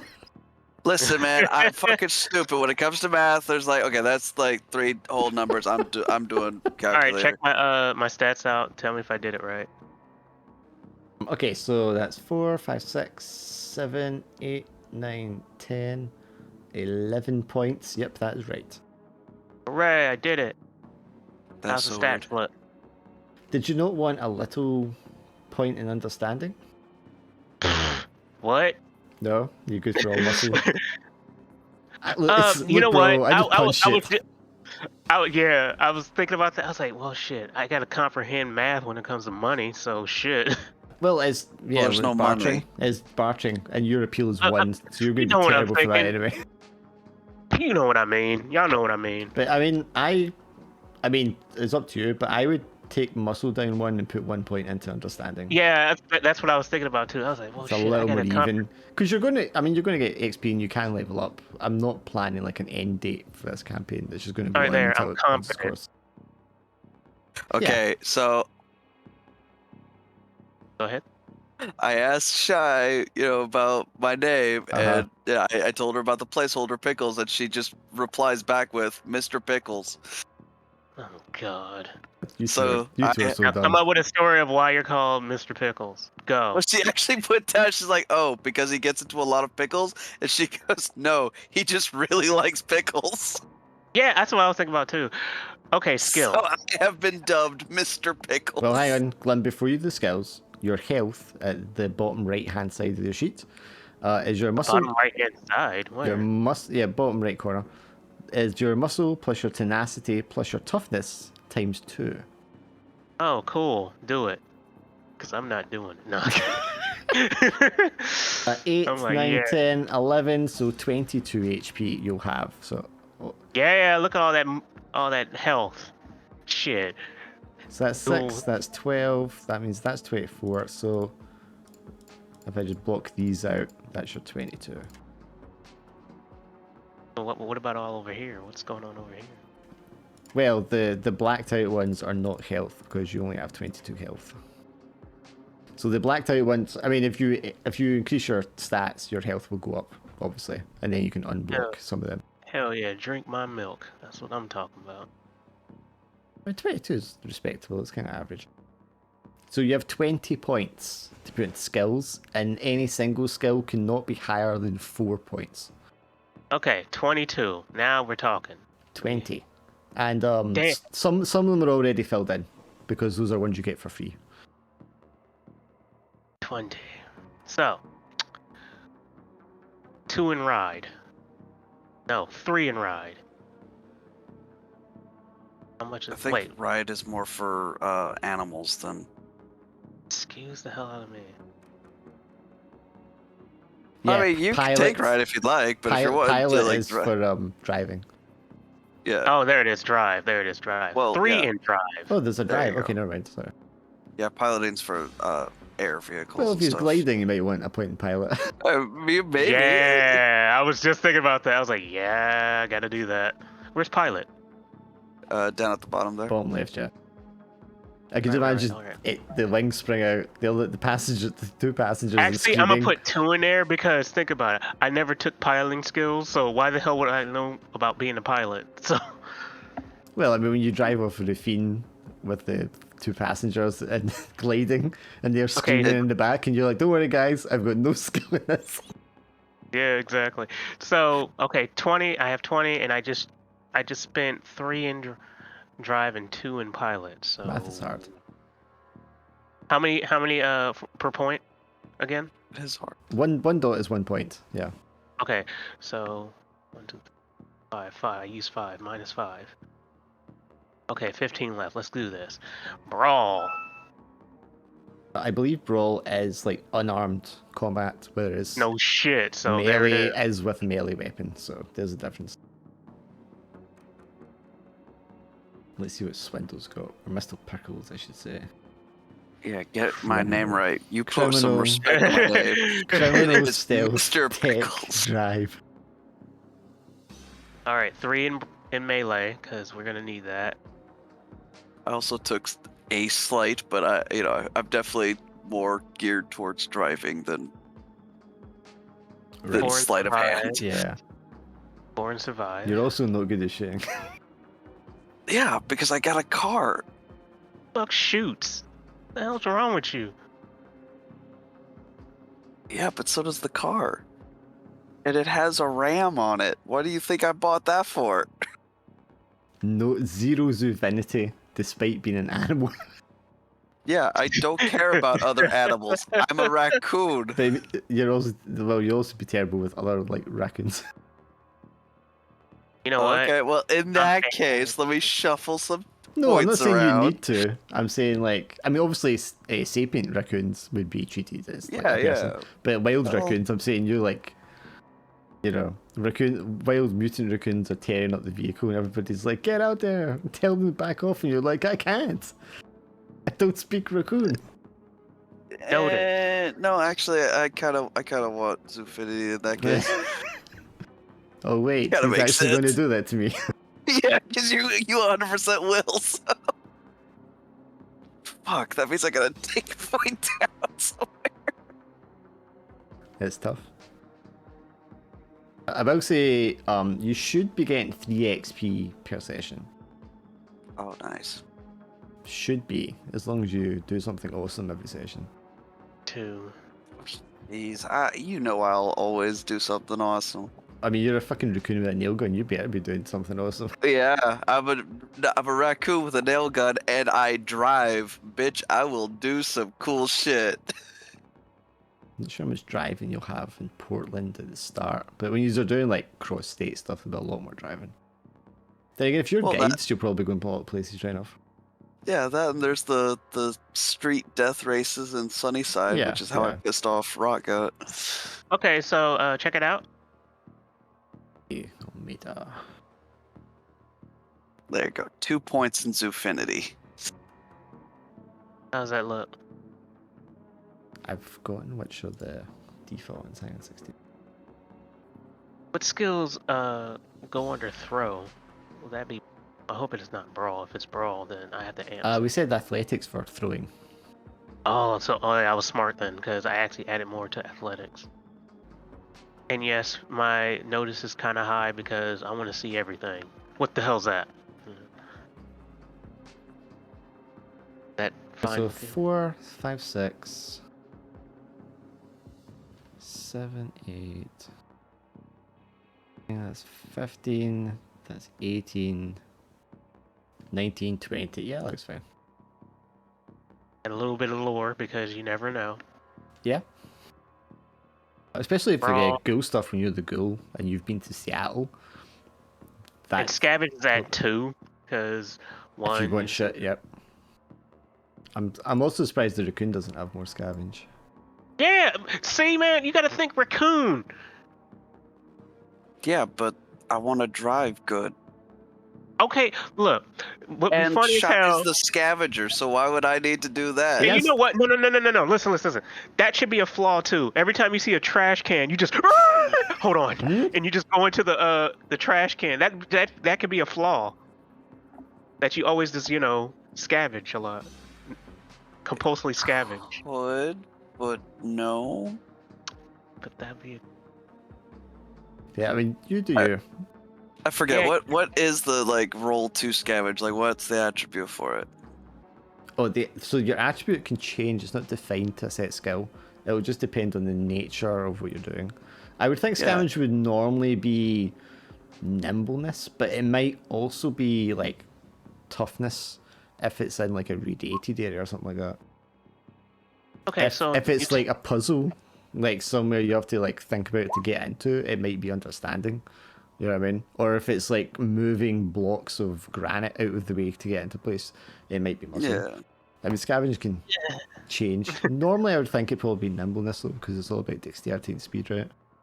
Yeah, but even with just that one in scavenge, I could easily have bumped up a lot of these to at least 1 success. I'd say the skills aren't hugely important either, Exactly. because they are just bonuses to your rolls. Exactly, because even though most of these nimbleness rolls are 0 successes, like if you look at it, like I could have bumped up with the 1 point in scavenge to a success, so I could have at least gotten 1 in most of those. Sorry, this is something I didn't actually explain to Glenn as well. The way the dice rolls work is, your attributes are the number of dice you get to roll. Any 6s are a success, and also let you roll an extra dice. Your skill points are points that you can apply to any of the dice results to bump them up. So you're going to try and bump them up to 6s so you get more successes, basically. That's how the dice rolls work. Yeah. And when you're, like I said, when you're rolling to shoot someone or hit someone with a weapon, the damage is multiplied by the number of successes you had. But if they'll probably like be rolling defense against you, and that will lower the number of successes you had. In order to roll me to attack with melee, I roll a d6, you said? No, if you're attacking with melee, you will. I mean, I think you can click on the weapon; it'll just do the roll for you. Yeah, because it should be on your weapon stat. You click on the attribute. Right. Or actually, yeah, it's on the weapon's got a little dice button. Yeah, I forgot about that. Oh, he sees a tree and he hits it. Nothing. Silent. Yeah, but okay. So if you hover over your dice, if you have hover like over 4 the 0, points. You can see that you rolled a 5, a 5, a 4, and a 1, and you have 4 points to spend. So you could bump up both 5s to a 6 and the 4 to a 6. So you actually have 3 successes. Exactly, and then boom, you do that many much damage. 12 non-lethal damage is how much you would do. Minus their armor, whatever that is. Exactly, yeah. Which is usually so 2 he or 4. throws one of his baseballs. So that could easily be at least 1. You'd only get 1 success after playing. Wait a minute, non-lethal? Fuck that. Yeah, non-lethal is blunt damage. Yeah. It's a grenade. Shit, better no, the do some grenade is lethal. Yeah, the grenade says lethal right there, yeah. No, the baseball bat said non-lethal. I was like, okay, now I know what that N means. Okay. Yeah. Because it's like blunt damage. I mean, it's not necessarily not going to kill them. If you if you hit them with 12 damage like you did there, and they only had 6 HP, that's a double over. So I would probably say, right, they're dead. That's not just knocked out. That is dead. Yeah, it's sort of like Shadowrun. If you do too much non-lethal damage, you will kill them. Still. All right, so mutations. Can I add more mutations or no? You can, as long as they're kind of fitting. You'll need to take a flaw every time you take a mutation, though. Oh, it's fine. Show me the flaws. Where are the flaws? I'm going to the flaws. They'll be right after mutations in the page. Hang on. There is also... Well, hang on. I will upload the other source book because it has more mutations in it. Yeah, the irradiated freaks. I want some weird shit. Oh, there's definitely some weird fucking mutations in that one. I remember that last time I cracked open the books.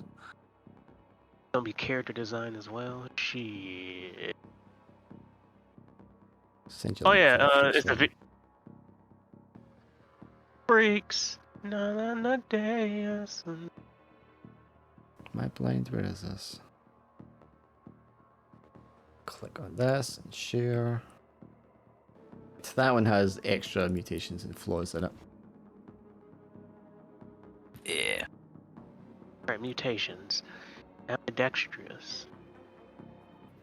Oh yeah, I forget ambidextrous was a mutation. I think there's also some rules for like cybernetic stuff too. You can make up anything. Don't freaking dare give me that. Which? I will be a mechanical. Yeah, but you're a ghoul. Man. Cybernetic ghoul, don't mess. Bug mutants, I like that. Feral chameleon, that'd be funny as have. So I know the ghouls in Fallout, there are glowing ghouls, and they actually heal in the presence of radiation. We're doing dark ghouls, okay?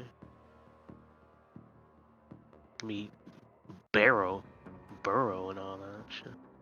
Yeah, a lot of them are kind of animal-based ones, because they might be for like mutated animals. That'd be terrifying. A flying ghoul. Natural weapon. Like claws and teeth and shit. Oh, acid bite. Yeah, we can do that. Okay, see, when I saw burning gas... No. Let me see. 10 o'clock. There's also psychic powers. Yeah. Nah, I don't want to get on into that. Exoskeleton? Ew. Enhanced sense is a pretty decent one. Yeah, I can see that. I was trying to find something else though. Regenerative. Yeah, can't fucking speak. Regeneration. Yeah. You know what? That would be good only in like. Can it be the flaws like only in if I'm in like in a toxic environment? Well, I mean, like I said, that's in Fallout. The other ghouls have they regenerate in the presence of radiation, so you could stipulate it that. But you would need to take a different flaw though. I fucking forgot the artwork for like the humanoid eagle. It's literally just a fucking eagle with a M4 carbine. Yeah. Just blasting. America, fuck yeah. Okay, so I want regenerator. Regenerative. Oh, you said I need to get a flaw. Where are the flaws at? All things weird. I think Reptile. the flaws are on the irradiated freaks one. I don't think there actually is flaws on the regular one, right? I can't remember. Oh I no, know. it is. Yeah, That is. It's there. It's page 37. Yeah, I was about to say that it should have like at least some. I'm but looking I at the think index, radiated that's what I freaks, saw. yeah. All right, you know what? I'm gonna pick about. Oh my God, there's humanoid frogs. Damn it! Yeah, that's what I played last time. Yeah. Well, yeah, you It were was like so a good. humanoid toad. Yeah. I had the tongue. I also had the Could have been a boomerang. It was the humanoid best. ostrich. Oh my God. Let me stop. Yeah. Bro, there's humanoid gorillas and shit, like, and the humanoid fucking eagle. I would, if I was playing, I would definitely be a gorilla or a frog again.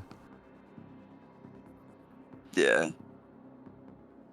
Wait, you're saying I could be any animal in this damn thing? Yeah, you can be a That's mutated kind of one. why Yeah. it's. Yeah, that's kind of why it's showing you. I could be a giraffe. Oh. I would think if you were something as exotic as that, you would have been in the zoo. That's it. And then I you got it. got the virus. I'm gonna be a ghoulish koala. There it is. Sit on that. Welcome. No, I'm not gonna do that. That would've been badass though. Yeah, they even got rules for meerkats. That's actually pretty badass. We have rules for the sea lion. Yeah.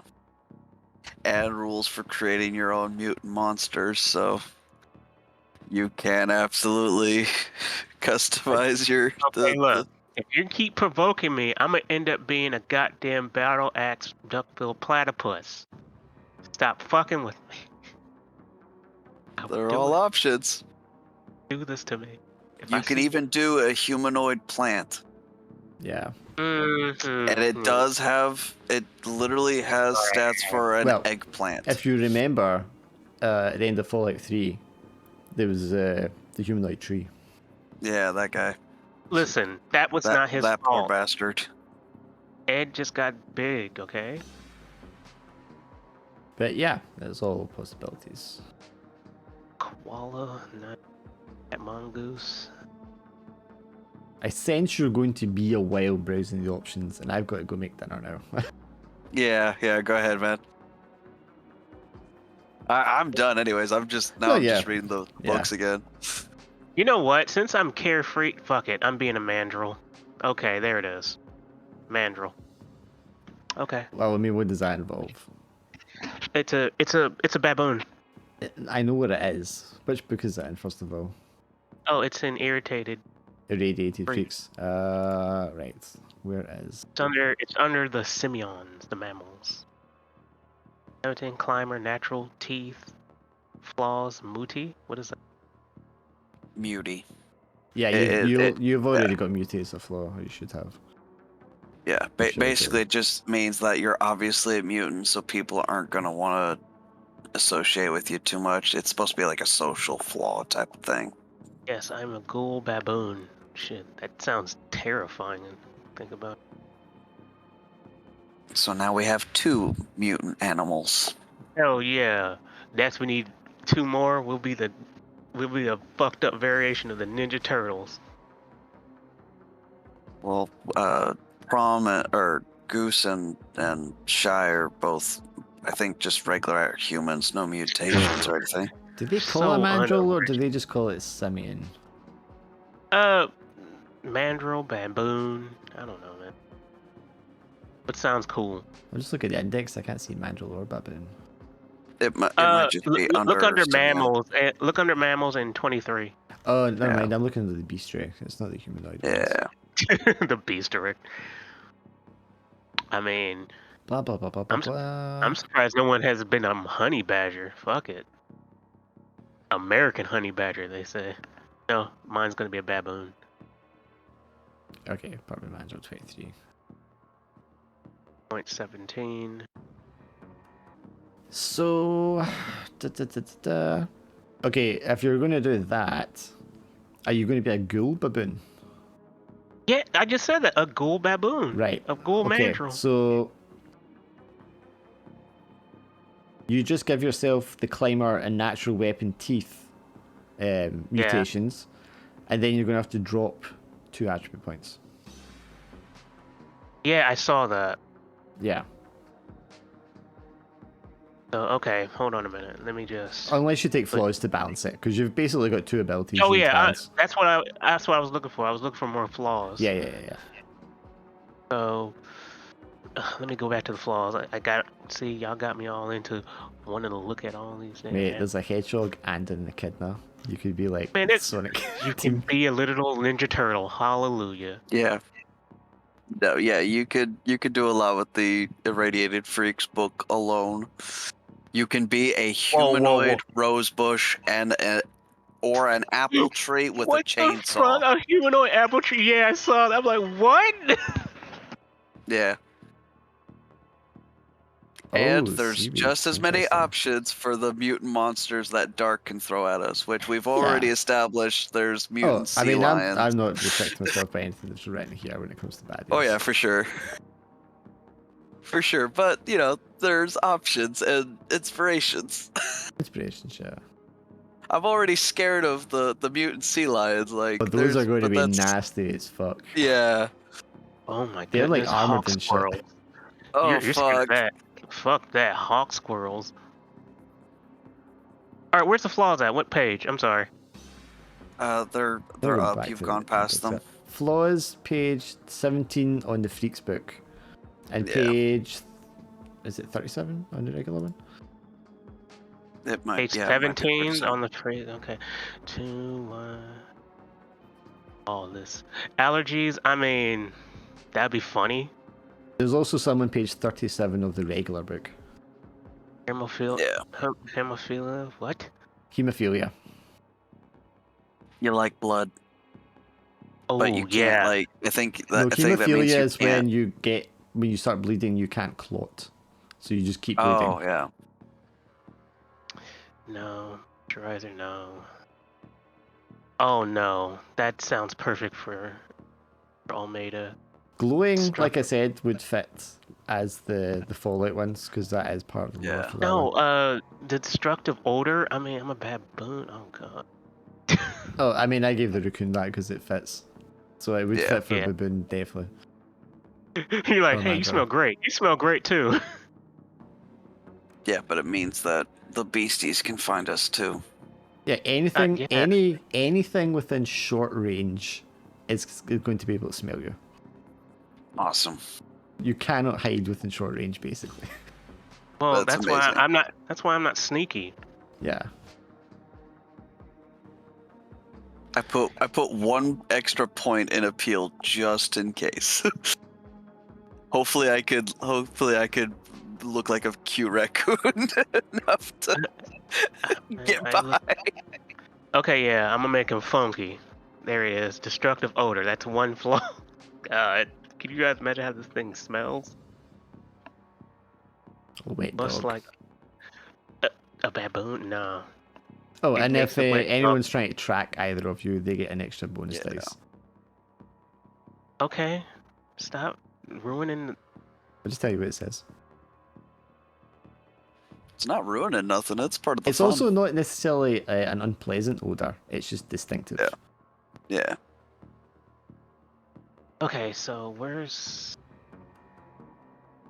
all of it? Phobias? I mean, Yeah, I have a there's more flaws on the regular book, I think, than the Freaks one. I don't think there's as many in the Freaks one. what page on the flaws? 37, which is 38 in the PDF. It's got like Okay, colorblind, cosmetic, blah blah blah. Light skin. Let's look up flaws for baboons. This is the other thing. So I put him, the raccoon, is partial biped. So although he can stand on 2 legs, when he's running, he has to run on all 4s. Yeah. So you can't run and shoot. Well, have a mount on your back. A mount? Or that too. Yeah, either way, I gotta get creative, which is great. I love it. Yeah, get a mount. Plus, even if it wasn't a flaw, I was gonna roleplay that anyhow. Like. Yeah, well, that just made sense. Yeah, you put down Raccoon Man, but I'm just over here thinking I'm just an overly large, an intelligent raccoon. An anthropomorphic raccoon of sorts. Yeah. Yeah. So yeah, I was fully just gonna embrace the raccoon. Baboon's dangerous, no shit. Habits, diets. And of course, you've got a speech impediment, raccoon, because you have a snout. So you don't have the lips like a human does. So you also, if you look at the description for speech impediment, you have to roleplay that. I have to what? Roleplay the speech impediment. Yeah, roleplay. Good luck. Oh, that's easy.